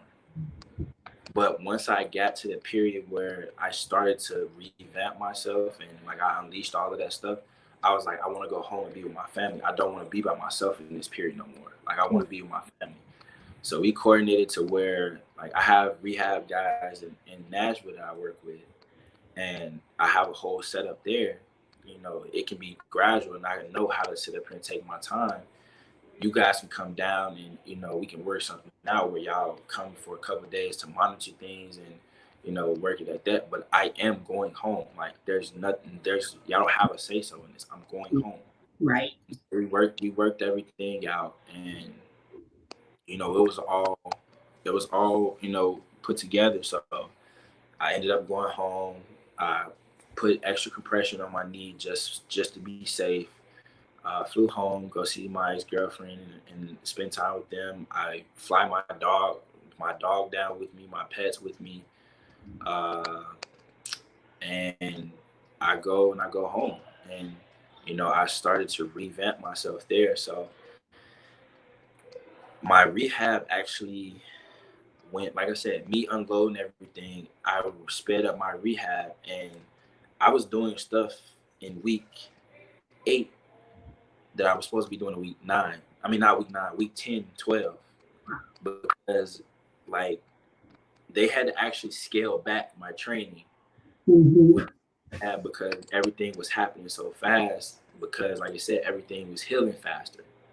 So my body was recovering just as much as this was. And, you know, when that began, like, I took it slower. I didn't get on the court until July. So I spent May, June, and then half of July all rehab. I didn't touch a basketball. Like, I didn't do anything like that. The most I ever did was stationary shooting with one hand, and I never sat up here and like tested the water. Like, it was eating me not to be on the court. But I knew what the big picture was. Like, I knew it was a long, long summer. So I took my time, and then, you know, once I got clearance, I still took my time. I still went and kept a steady schedule, and, you know, I started to work my way back, you know, in basketball shape. So when I did that, like, everything was a slow progression. I took my time with that. It was gradual movement, slight things, shots. Then the next week I would amp it up just a little bit. Then the next week I would amp it up a little bit. I would see how my body feel and how I react. And then, you know, by the second week of me working out is when I tested myself. So I seen how my body reacted. I was like, okay, I can start amping it up a little bit more. And I called the team first before I actually did it. And I was like, is it okay if I start doing a little bit more? And they was like, yeah, like, you've been progressing really well. We didn't expect you to be doing none of this until August. Like August, September, when we coming back. But, you know, like, if your body's feeling fine, just don't overdo it. I said, oh no, trust me, I won't. But during all this, like, I spent so much time focusing on my body and everything, I still felt like something was missing. And, you know, one thing that me and my ex had talked about was how much we wanted to get closer to God and, you know, finding a home.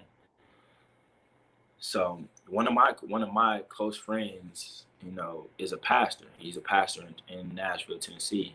And, you know, I've known him from a couple of events that we've done, you know, from him visiting us in college.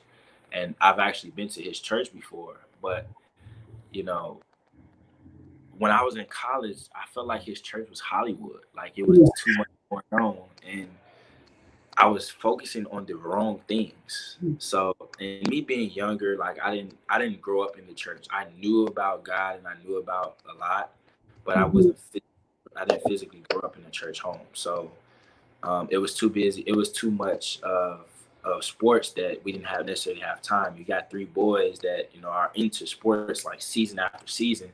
It goes football, basketball, baseball, football, basketball, baseball, like nonstop. So, sports was typically played on weekends. So, you know, we never really grew up in it, but our grandma made sure that we knew a little bit. So I knew that was missing. And I actually, you know, had a moment where, you know, in college, my junior year, March 26, 2012 was when I first realized how significant God was in my life. And I didn't know before.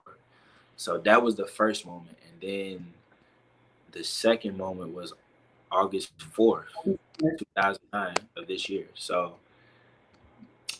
I just went and, you know, me and my brother, my advisor at the time, well, my advisor now, still to this day, is one of my close friends and like my big brother. We basically have been talking about a lot, and you know, Brandon. So we have been talking about so much, and he was just like, man, bro, like we gotta get right. Like there's so much inside of us that we gotta bring out, but we gotta get closer to our Father. And you know, only way we gonna do that is if, you know, we do this now. And you know, he went and got baptized that day. Me, I wasn't ready for that. So I was like, man, it's still a lot that I gotta, you know, tap into. Like before I wanted to sit up here and do that. And we went to church that day. It was me, him, my mom, my dad, my best friend, his girlfriend, Keisha. And it was like 3-4 more other people that went with us. And his mom was there. I believe his dad was there as well. And his aunt was there and a couple other people. And we sat and we watched him get baptized. And the message that day literally was talking about me. Like our pastor was sitting there preaching. I feel like he was preaching to me the entire time. And it was for about an hour. I realized I didn't realize this for a moment. I was standing for about 15 to 20 minutes. And so it took my mom to sit up here and tell me, hey, you gotta sit down. The lady behind you can't see you. Because I didn't necessarily wasn't paying it didn't resonate with me what was going on. It's just like, you know, he was talking to me the entire time. And, you know, I went and I felt the message like deep within me. And because it was literally just everything that I just had endured and everything that had just poured out of me. And I'm like, I couldn't hold in my emotions. And then by the end of the sermon, our pastor sat up here and told me that, not told me, he was like, hey, if you haven't found a church home, if you haven't, you know, if you're looking for a place to sit up here and, you know, turn your life around, this is it. Before he could even sit up here and say, you know, come on down, like my body was already moving. And so I stand up there and I'm one of 2 people that's up there right then at that moment. Then people just started flowing in. And so all of my emotions started to pour out of me because like I felt like that was it. That was what I was missing. And I got to a point where like I just put my head down and I felt the hand on my shoulder.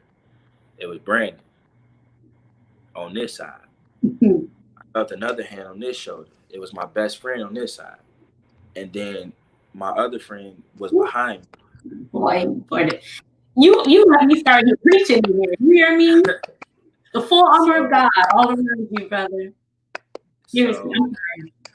So then I turn around and I look at my mom and my dad, and they're in tears because they knew what all I had. They didn't know everything that I had endured until about a month before, because I had did an interview with Keisha, and that's when I let everything out at that phase. And so when my mom heard that, she was like, "Why you didn't tell me none of this?" I said, "Because I couldn't, because I didn't know I was dealing with all this during that time period." I said it took me to get out of it and then to process it all and realize what it was doing to me for me to sit up here and even be able to say anything before I could say anything to anybody, because I didn't understand it. And it put my mom in a state of like, well, we talk about everything. I said, I know, but I couldn't come to you and talk to you about that. I couldn't come to you and dad and talk to y'all about that because I didn't know how y'all could help me with that. I said it wasn't the only person that could bring me out of that was myself. And that's why I chose to do my rehab and everything by myself. So, to see my mom, them both having a whirlwind of emotions pouring out of them, I turned and I joined the church that day. And from then on, I haven't looked back. And me and my pastor, we keep in contact 3 or 4 times a week. I watch church every single Sunday. If I miss, I always go back and watch. And sometimes I rewatch sermons, just because I want to reprocess everything and feel the emotions again. And that sermon from that very first day when I went to church, I'll still listen to that because, like I said, that sermon was about me, and it broke down more and more for me as each time I went before I had to come back. And it just, like I said, changed my whole perspective on a lot of things in life. Yeah. And so I grew as an individual. I started to really tap into more of who I am, and I understood what motivates me, what drives me, and what I need in life. And I changed things, and I challenged myself to a whole different level, and I challenged my mind completely to now it's at a point where I look at things that it's something brighter on the other side. There's more that's in store for you. And that's why now I'm starting to tap into so many more things that I know that drives me, and stuff that sparks my interest. I've been learning so much over the course of, the past, like I said, it's been about to be a year coming up. I've learned so much within this from 2019 until now. From that moment, I started beginning to understand who I really was and what motivates me, and what was my purpose in life. And I've been living it ever since. And I had said, I haven't let anyone stop me. To me, I don't look at there's no bad in any situation that I've endured. Everything has taught me to where I'm great. And my story is only it's still not done. It's still being written in so many different ways. And I'm going to use my platform to let people know that it's okay to not be okay. Yes. It's okay to not be okay at all. You don't have to sit up here and feel like you have to be strong at all time, because if you feel like you're strong all the time, you're not going to put yourself in a position to where someone is going to be able to help you.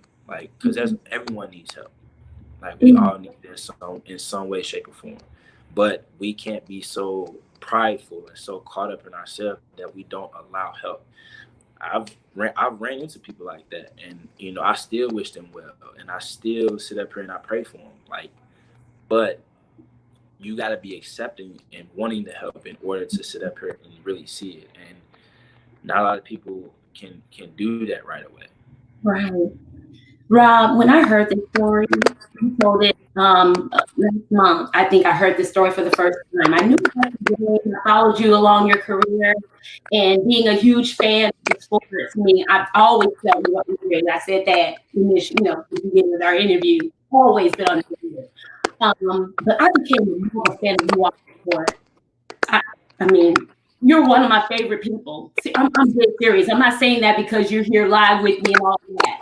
But your bravery, your commitment to wanting to be better, you being open to situations that you have us turn down easily, your regard for mental health and advocating for the field when there's a huge stigma, especially in the African American community. And just admitting that these were your emotions, these were your feelings about it, and this is what it took for me to find the help that I need. And thank God for the people that God planted in your life at the right time for you to be able to make that decision. And you made that decision.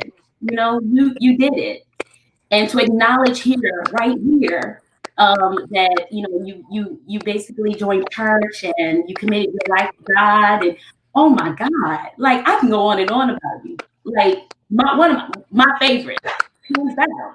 You know, people know you on the court, but for you to be open about who you are as Robert Covington off the court, oh my God, so much just meaningful, and it allows people to see hopefully some of themselves in you, right?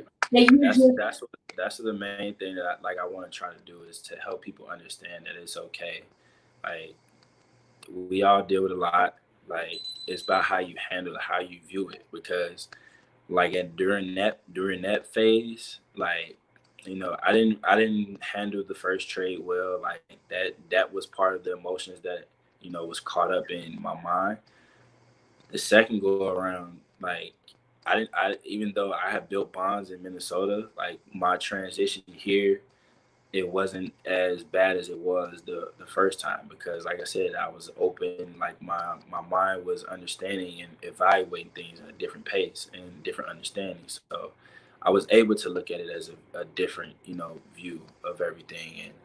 And, I use it as an opportunity. Like my brothers, like, is in Minnesota still, but like I always say that it's all a part of your journey. And me now where I'm at in life, like not just on the court, but just in different aspects of life, like business side. Like I've changed that a lot. Like I'm starting to put more and more out there. I'm starting to get more involved in a lot of different things that I don't want to wait till the ball stops bouncing to get into. Like I'm about to be 30 years old. I don't have a girlfriend. I have no kids. Like I can start putting so much into what I really want to do that, I'm really learning who I am and what I want to do. And I want to get the ball rolling with all these things. I don't want to wait till it's like too late. I want to utilize all the resources that I can. That way, once the ball do officially start, stop bouncing, I got the foundation already set and laid. That's why, my motto has been allergic to failure my whole life since I was 17 years old. Like, it's been what I live by. It's been what my family lives by. My brothers, we all have this same tattoo that, is meaningful for it. And I've always, looked at it as something great is in store. And I look at it, what I just endured as part of my journey, and I use it as motivation, not just for me, but to let people know that, you can do anything you want and it's okay. You don't have to have everything figured out. You're going to go through bumps. You're going to go through roadblocks. Like, it's just about how you react to them roadblocks and them bumps. Like, you can't look at it as a negative mindset. And, if you're around people that are even more negative, you have to remove yourself from. Like, they can only hinder you. Like if you're not around the people that can motivate you and push you to another level, like you're only gonna be as good as who you are around. And I've learned that, I've motivated my brothers, my best friends, everyone around me. Like everyone looks at me now as a completely different person than they looked at me as a year ago. Because now everybody sees me putting things into motion about what I've talked about. But now I'm actually doing everything, and it's a big change, but I love it. Like I enjoy it because this is what's making me happy, and I know everything else is going to fall into place with the right time and everything. So I'm not pressed about it. I'm not pressed about anything that what's meant for me will be for me, and I know God is gonna put someone, like everything in the place, and it's gonna be at the right time, the right moment. And like I said, I'm not rushing anything. I come everything with an open heart, open mind. Like before, it wouldn't have been the same. If I didn't go through what I've been through, like I never would have had the same opportunities. Yes. Oh my God. If I have my tissue on, I'll throw it at you because you just gave a word. You know what I mean? I hope every kid in this country listens to this. It's a message. It's a message. Every person, adult. I mean, a lot of nuggets dropped. And man, I just appreciate your journey. And thank you for taking us through it because I really wanted for people It's still so much more that I've left out a lot. Oh man. So much that, like I said, I've realized that in order for me to really give people an insight of like a lot of different things that goes on in life, like my biggest thing I always said is I want to write a book about my life. And I want to use it as I'm not looking for anything to come out of it, but just to motivate people. Like I could care less about what it does, but I just want to sit up here and motivate people. And that's what my foundation is for. That's what everything that I do is about, motivation and inspiring kids, just to give them an insight and realize that you don't have to be given everything in order to succeed in life. You got to go, you work, because if you don't put in the time, you don't sit up here and you won't get the success, because nobody has ever been given anything. And people that have been given anything, if they don't work with what they have, it's not gonna last. Right. That's right. And I'll have the details of your foundation in the promo here so that people who want to support the foundation, what you're doing, they'll actually have the opportunity to. And thank you so much for supporting our frontline work, physicians and nurses and staff. I saw how you partnered with Chick-fil-A. I got a couple more things that I want to do. I was trying to do something here in Houston, but I wasn't here long enough. But my guy Mike is working on some things to, really help. We putting together some things, and like I said, I've been doing a lot to raise money. I just did this neurology training for kids, Save the Kids. This contest with that. It's a fantastic thing that I got a part of.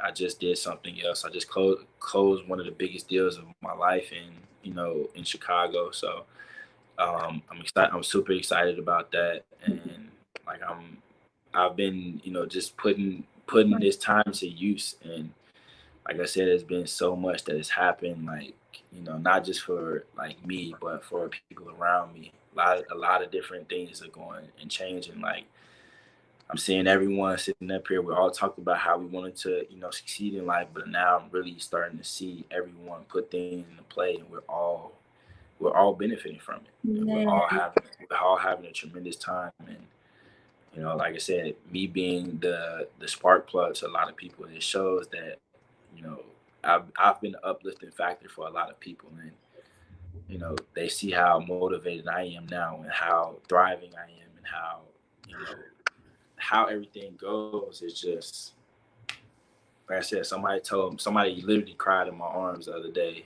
and basically told me how proud they were and how genuine of a person I am, how much they love me as an individual. And it's the little things that matter. So and that moment is something that I always love, and that's what I want to put out there as many times as I can, because like I said, you never know who life you can change. It can be the simplest of things.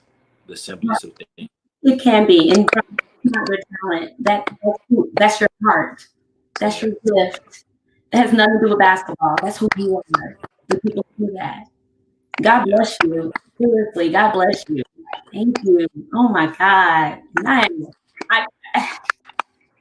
Okay. I do want to talk about one moment personally. And shout out to Keisha Dennis. Shout out to Brandon Williams. Oh my God. Brandon's coming on tomorrow. He's tomorrow. Saw that.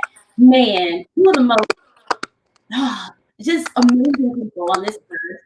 And I see, their circle, you and others, it shows. That's man, I just want to see the table. I just want a little bit of the genuine. I mean, you're so genuine. You're giving. I mean, and this is what it is. Like, this is what our fourth time talking, and this has always been what it is. And how they describe you. It's not just how I've engaged with you, but other people, how they speak about you. And I appreciate that. And I know a lot of other people appreciate that, and they know you better than just a person that plays basketball.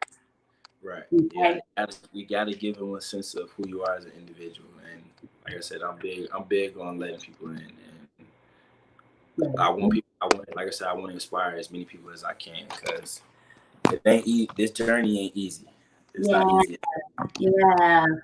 I appreciate it. It's not. But you actually have told your story of how your journey has been rewarding. And even with the bumps in the road, you come back even harder. Like I call you to come back even harder.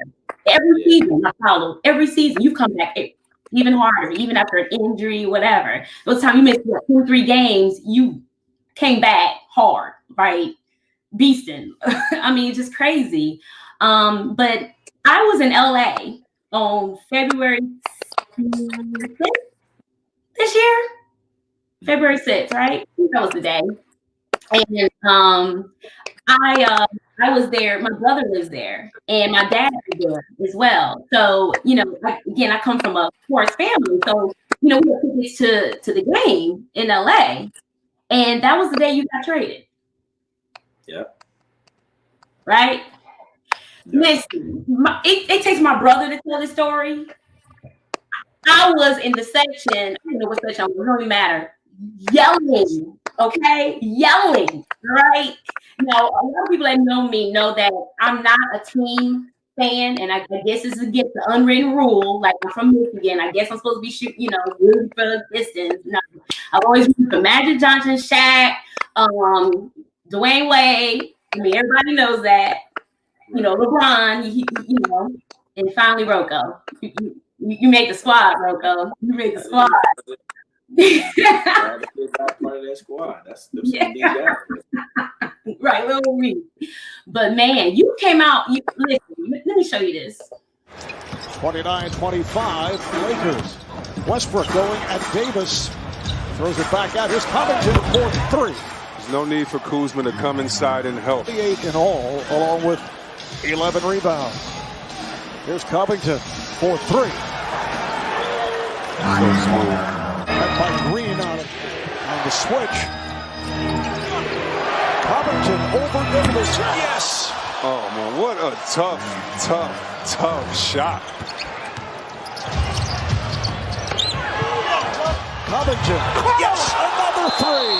What a debut in his second run with the Rockets for Robert Covington. And that's when I lost my voice. You had 14 points, 8 rebounds. I mean, how many 3s, 6, 9, something. I mean, just came out beasting. You know what I'm saying? Didn't know anything that was going on. I had a crash course that morning, because I literally got there that morning at like 1 a.m. What? Oh, wow. Yeah. I had literally got there that morning at 1 a.m. I found out I got traded the night before. This is a quick turnaround. I got traded the night before, 2 nights before that game. Mm-hmm. So I found out at like 12 something. No, like 11:30 my time. And then I was on the phone with the coach. I was on the phone with Gerson. And then they was like, yeah, coach, it's going to be a great move for you. Like, we hate to have to do it, but, like, you deserve it. And, this is going to be a great opportunity. Talked to Ryan, had an emotional conversation with him. And then I was actually on the phone with one of my best friends, Kat, before it actually happened. And I was like, yo, I got to call you back. And then then I talked to Daryl, then I talked to Mike, and they was like, yeah, man, we're going to get a fast acceleration on everything, and, we're going to try and get you here so you can play on Thursday. I'm like, wait, what? It's like 12 o'clock Wednesday morning. They was like, yeah, we're gonna have our what's the name guy call you in a second. So they literally called me like within the next 10 minutes, and he was like, yeah, hey, we're gonna try and get you on this 5:15 flight. I'm like, okay. I was like, okay. So I actually had to sit up here, and I actually had known that something was going to happen because somebody actually tipped me off, tipped me before that something was about to happen. It was like, you get ready. So I had already had bags that was packed. So I went and I had packed more clothes because I'm like, man, if I'm about to get traded, like, I don't know when the next time I'm gonna have to go here. So I had to literally go pack up a lot of my clothes, a lot of my shoes. I took like 8 bags of clothes with me, bags of clothes and shoes with me. Because I didn't, like I said, I didn't know when I was coming back to Minnesota. So right. I had went to I had packed the clothes, got up. I literally had 4 hours to sit up here and pack everything. So I called my boy back and basically told him, like, you know, yeah, I'm about to get traded. It's going to hit tomorrow and everything. So he was like, damn. He's like, man. So then it came out, and I literally was in Houston at like 8 a.m. I get there. And I actually missed the first flight. I actually missed the first flight rushing. Right. Rushing. So I had to call them and tell them. I got my bags checked in and everything, but by the time I got to the gate, they had just closed the gate. So I'm like, it was like 15 minutes before the flight actually had left, but the stewardess had went down already. So I had went to the desk counter to see about the next flight, and they was like, okay, there's another one like in an hour. I was like, yeah, can you put me on that one? So I went, got on that flight, got to Houston, had to go do all my physicals and everything, and I did all my blood work and did everything, and then I was like, man, look, I'm tired. Like, they were like, yeah, well, we put you on this 3 o'clock flight. I said, no. I'm tired. Like, I need to go to sleep now. Like, I'm not going to make it. So they ended up flying me out later on that night at like 9 something. And it was like a 4.5 hour flight. 4.5 hour, yep. Get Cali. I would sleep on that flight. No, I didn't go to sleep. Play a game on my phone the whole time, listen to music. So I get there, get to the airport. I land by like 12:15, 12:30. Get to the driver. Go to the hotel. Didn't see anybody. Like, I just went and relaxed, and then went to sleep. I had a crash course the next day. Our trainer told us, "Hey, we got a meeting at this time," and blah blah blah. So I was like, "Okay, cool. I'll be there." Get to the meeting. Everybody welcome me. James and Rustin were gonna say, "Yeah, it's about time." I know that's right. It was like about time. It was okay. So we was like, because we had actually talked about it. Oh wow. They was like, man, we need a guy like you on our team. Like, we need someone like that on your team. Like, we need you. Like, you open up Westbrook's game, man. I mean, you have given your own, but you have opened up his game completely. Seriously. Uh-oh, we lost him. No, I'm still here. Okay, you're here. Okay. Yeah, so they said about time, huh? Yeah. Hold on, let me exit. Are you showing me? No, I don't see you. Your camera's off. Hold on, let me turn it on, then turn it back on. No. Hold on 1 second. Okay. Man, y'all, this has been amazing. 2-hour interview on Rob Covington, how he opens up all the way from the time he grew up on the west side of Chicago, coming to Illinois, going through high school. I mean, y'all are exclusive. I just had to tell you, this is exclusive here. Yeah, no, that was actually my business partner calling me now. That's why I cut out. Yeah, I apologize. It's like 2 hours. I apologize, Rob. No. You ain't doing nothing. You just buying me time till I gotta go sit on the table because it's probably like 8:00. I'm gonna be on the table getting tattooed probably for like the next 12 hours. Okay.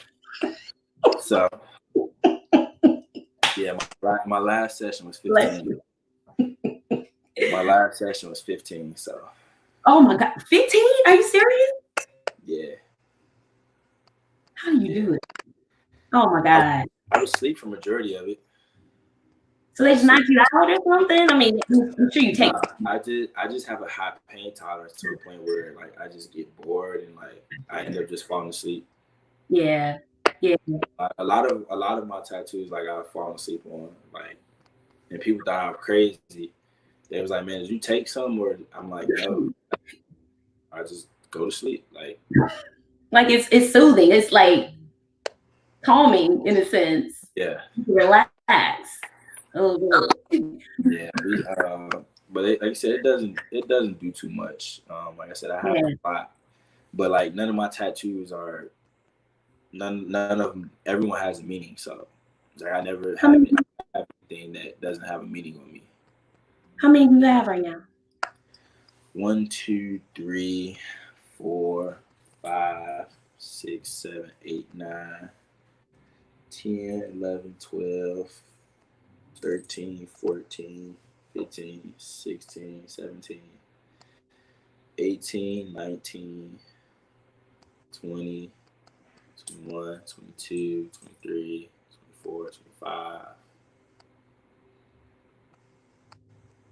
26, 27, 28, 29, 30. And you get like a number of them, right? That's what you're understanding? Not right now. I am, just because I'm trying to get them all out the way. Gotcha. I don't have nothing but time, so I might as well just knock these out like everything else. Because I was gonna get them done in the summer, like after everything, but when COVID hit, that kind of pushed everything back, and then eventually, come back from the season. Mm-hmm. That's just gonna prolong everything. So I'd rather get it done during this period, Mm-hmm. Yeah. I mean, it's my tattoo artist. Like she flew in from back home, so she's been practicing social distancing. So I know I don't have anything to worry about. Then it's me and my family here, so it's not like somebody like random that I don't know. Right. Like those are the people that I've been with in this time. It's just friends and family. Yeah. I know it's 2 hours. I know, and I promise you, I'm almost done. I want to wrap up with time. Yes, I do want to go back to kind of. I mean, it's like being a professional player. You kind of don't know, right? You don't know what's gonna happen, and it has to be nerve-wracking, anxiety-provoking. I mean, you're moving your whole entire families. Buying properties. Making a home for yourself with friends and things like that. I mean. It was easier this time around. Yeah. The move and everything was easier. It wasn't as stressful because now it's just me that's moving. I'm no longer with my ex-girlfriend. So it's just me, my animals. So it's an easier transition and less stress. Like I found my place fairly quickly. But like I said, I knew before that I was coming, and my advisor had already Brandon already has connections here, so he put me with a realtor. She sent me stuff, and by the 4th day I think I was looking at houses. So I found my place like within a week, and then I closed on it, got the keys. So now the next phase was just getting all my furniture and stuff here. Congratulations. My mom went up and coordinated everything. Like my mom is over my foundation. So I coordinate everything with that. Like it's because my mom hasn't worked in a long time, so I gave her that title of controlling that, because she's a very, very great people person, and like everyone that she meets, like people that meet her love her. So like and everyone sees like how I am. I was about to say that. You got it on me. As my mother, and then my family in general. It's always been like that. So I know they're proud of you, Rob. I know they're truly proud of you. Very, very. Like you said, we've all had talk about a lot of things, and like we all we keep it real with each other. So they definitely are. And like I said, I'm a great example for my brothers now, and they're learning a lot from me. So I'll have no worries about with them. Like my middle brother, like we had a conversation this summer, and I already understand. Like, yeah, he about to take off with what he want to do. So it's just about putting him in the right position to succeed. So that's why, because I'm around so many people, like I can introduce him to a lot of people, and once he gets everything rolling, that'll be an easy transition. And once my youngest brother goes, because I have at least 8 to 10 more years in me. Oh yeah. The mindset and how you practice and your moral sense, just those things. Yeah. And you appreciate it, and you understand how important those things are. Yeah. That allow you to be able to go the long road. Let's talk about your pets, Rob. Do you have any of your pets here? Or are they they're all here. Oh, they are? Yeah, my only thing I don't have is my dogs. They're in training right now. Okay. For those who don't know about your pets, can you tell them about your pets? And so I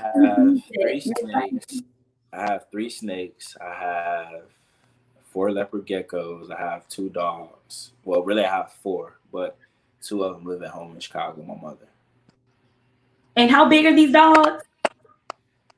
My oldest one, he just turned 2, actually yesterday, and I actually have to go up there to the training facility because I'm gonna go play with him and stuff, check him out. And no, not tomorrow because they're closed, but Monday, go up there. He's about 140. He's about 140, and then my youngest one, he just turned 1 back in March, and he's about 105. Yeah, all muscle. Yeah, I saw. And then for the dogs, how big are your snakes? Like, this ain't no garter snake that you may randomly find out in Texas. One is 4 feet. That's the youngest one. The youngest one is 4 feet. The oldest one is I take that back. He's about 4.5. The other one, he's about 4 feet. The oldest one is about 4 feet, and then the middle one, she's about 2.5, 3 feet.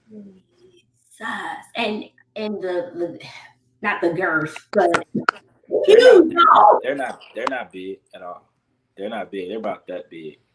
Wow, I saw around your neck the other day. Yeah, he's about that. They're about that big. Really?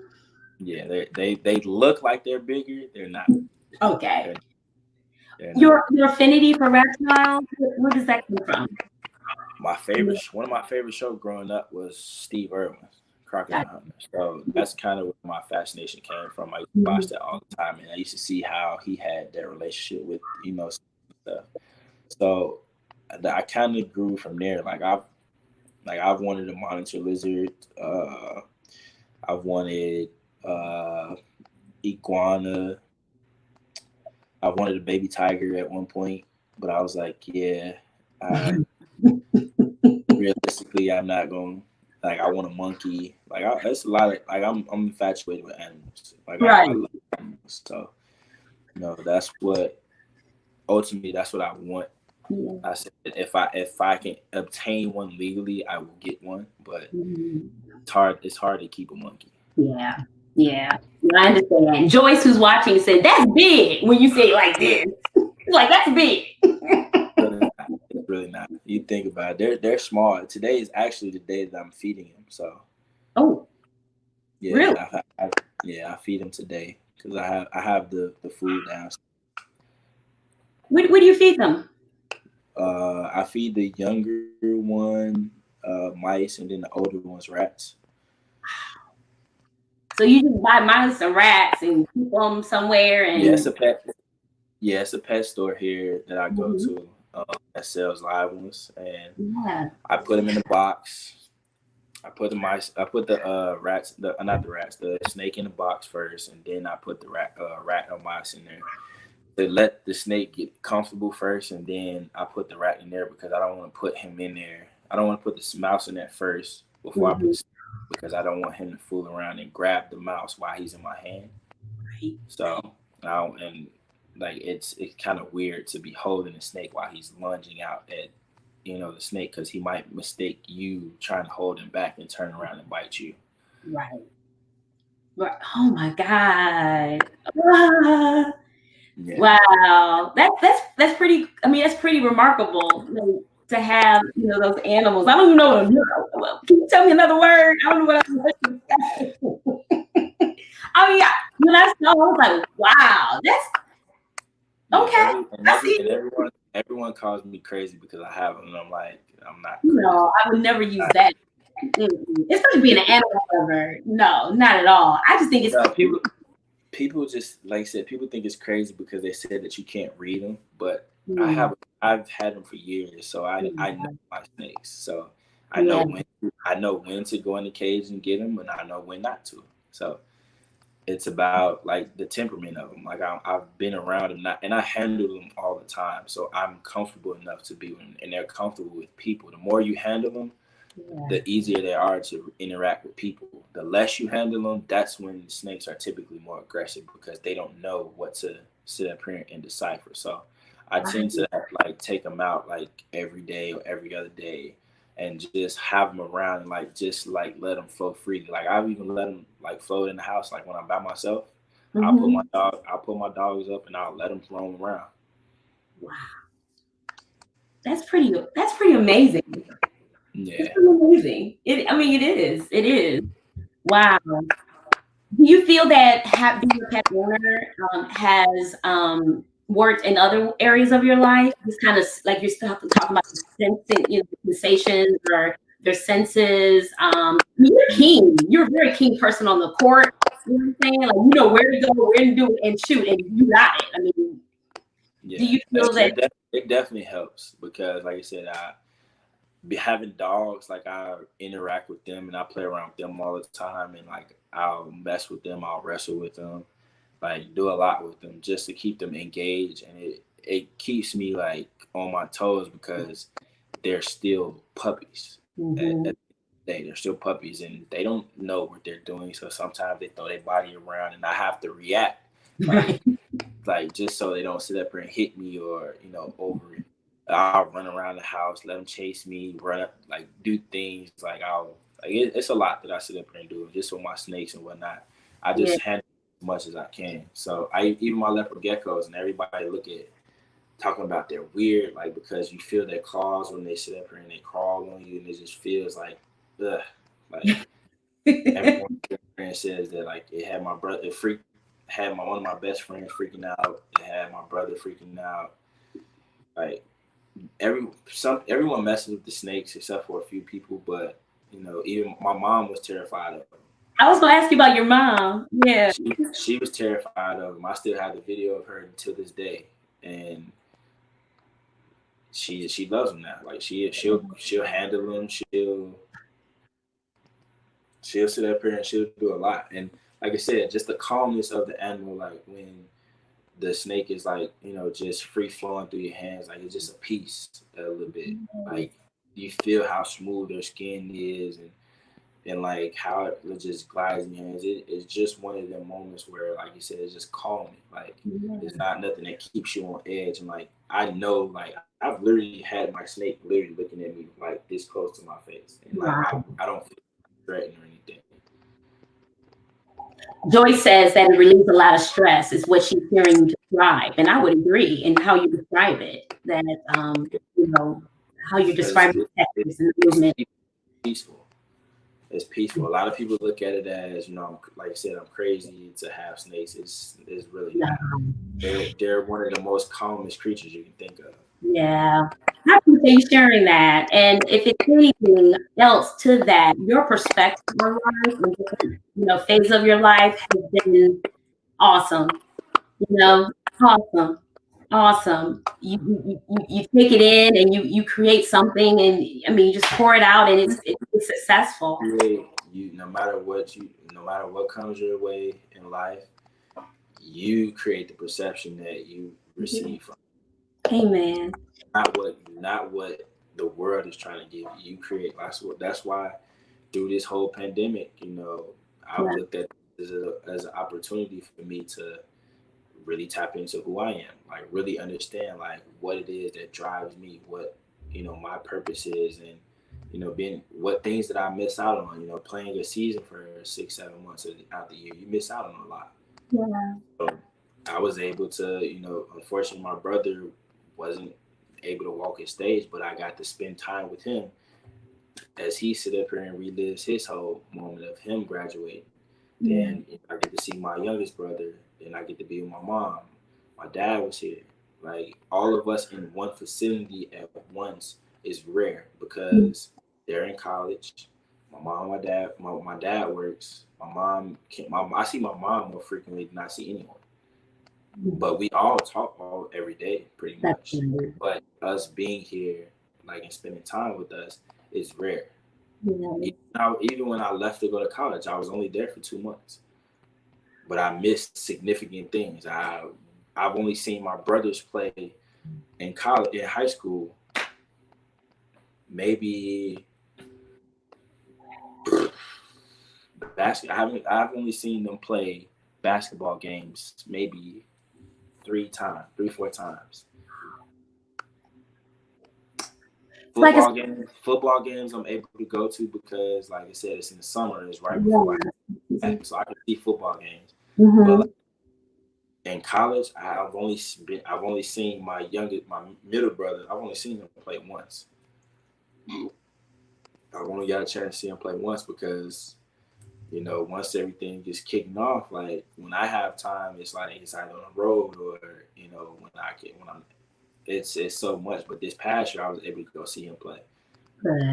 See my youngest brother. Like those moments you don't get to sit up here and see and be a part of. And now, like this whole thing, like I've gotten my house organized. Finally got like fully settled in my home. Like there's so many different things, and like I said, I've really got to know who I am and what drives me. And like I said, opportunities have just been flowing, and I've taken full advantage of. Yeah. Yes, I'm so happy for you because I can only imagine being a professional athlete and always on the road, the sacrifices that you've made, not being able to see your family, them not being able to see you, relationships, just stability, right? It's like you love what you do, but at the same token, it's like it's difficult or challenging at times. It's difficult. It's only difficult when some people don't have the same passion as you. Yeah. And you can't make someone have that. They have to have that within themselves. And it was tough for me to leave my previous situation, because there was so much there. But I knew that something was. I needed something more, and I didn't want to force anyone to be something that they're not. So I understood that. And, I don't look at them any differently. I don't look at her especially, it's just, that's not the right situation for me. Like, I valued everything that it taught me, but, it just now in this place in my life, it's like, I need more because I want to bring out more, and I want somebody that's going to help me bring out more. You're worthy. Amen. So, you're worth. That's right. Awesome. Well, my last question has been, you mostly answered it, but just how you're doing from the COVID, how do you feel, things are going? And I'm so happy to hear that the connections with your family physically, that's great to hear. So you come from a solid background family where you're very close-knit, and to be able to have this time with them, man, that's wonderful. That's wonderful. And it just, there's a lot of people see the human side of you, Rob. I mean, wow. See, y'all, I told y'all, human. I thought he was amazing. Everyone don't understand like the life that we live. Like it's we're regular people at the end of the day. So hello. Everyone, I do the same regular things that everyone else do. I go to the grocery store, I go to the Best Buy, I go to the gas station. Like, you know, I do everything like as a regular person because like I still want to have that connectivity of everyday life. Like I don't want to sit up here and have to call someone to do this or do that. Like I know how to do it. You know, some things that if I don't, like I'll call and ask how to. Mm-hmm. But you know, it's my thing is like I want to be a part of like pretty much everything that goes on in my life, and I want to be in, you know, not in control of everything, but you know, to where I understand everything. Right. Exactly. Like I said, this basketball thing ain't gonna be forever. Like once real life hits, it's about that transition. And you know, me being connected to where like I do a lot of stuff on my own, like especially when it comes to like personal stuff. Mm-hmm. It makes it the transition easier. That's why now, like during all of this, like it's not affecting me the way that it might be affecting other people because, like I said, I know how to do so much. Yes. God bless you. I mean, I applaud you. And, you know, a lot of players are not in those positions, maybe not the right people around them. Maybe they just don't have the passion or the drive. Maybe they haven't decided that their sport's going to be around forever. But I love and I'm very, I guess I'm just admired by how you actually created your retirement plan. You know, right now, so that you're not in that position, you know, because a lot of players, 65% actually are struggling, you know, unfortunately. And I be a part of that. Yeah, and you're teaching other people the way, your brothers and all the people that are watching you. So awesome role model. Rob, thank you so much. I really do respect the time, and you know, I really just I didn't want to stop it because I really wanted people and me myself just to see how amazing of a person, a man that you are. You know, we look past the basketball and see who you are. You know, and thank you. Time can't people don't understand. Like I said, time is valuable, but what you utilize your time for, that's what really matters. Like people always feel like they gotta be in a rush to get something done. Like no, perfection is never rushed. Right. Oh, y'all got a lot of words here, a lot of sermons here tonight from Mr. Covington himself. Okay, everyone just really enjoyed your story. Awesome job, wonderful. They love you, Rob. They love you, honey. Yeah.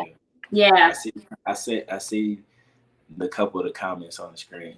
You see them? Okay. Joyce said, "Take God with you everywhere you go. Don't worry, He always is." Man, I told y'all you gonna fall in love with him. Robert Covington. Wow. Thank you so much. Thank you so much. Thank you for what you do for the sport. Thank you more for who you are as a Black man in our society. Thank you for being a role model for our children, for helping our adults and seniors, for just being a staple in our community now in Houston. So I can't wait to see what God has. Yes. I just can't wait. Because this is only the beginning, you know, right? This is only the beginning. Yes. So thank you so much, brother. I really appreciate you joining us this evening. No, thank you for having me. Yes, my pleasure. Robert Covington, y'all, number 33, Houston Rockets. And everyone, please, I mean, you can't help but to share this. I mean, even every time to see this interview.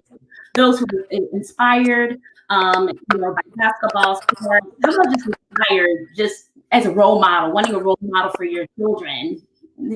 Here's one of many right here. We talked about a lot over the past 2.5 hours, and please just continue to have the conversations in your home. Now is the time, and share this with everyone you know. Because I know it's going to bless someone like it has been. I'm sure all of you are. Also, you can hit me up if anybody else got questions and anything. If you want to know a little bit more insight. Yes, I heard it. They want you back, Rob. They want you back. I heard it. So yeah, we're gonna have you back for sure. Absolutely. Yeah, we were. Yeah, thank you so much. Good luck with you on your tasks. Thank you. Yes, thank you so much, and thank you all for joining us. Please don't forget to like, share, comment. All right, you all take care. Bye.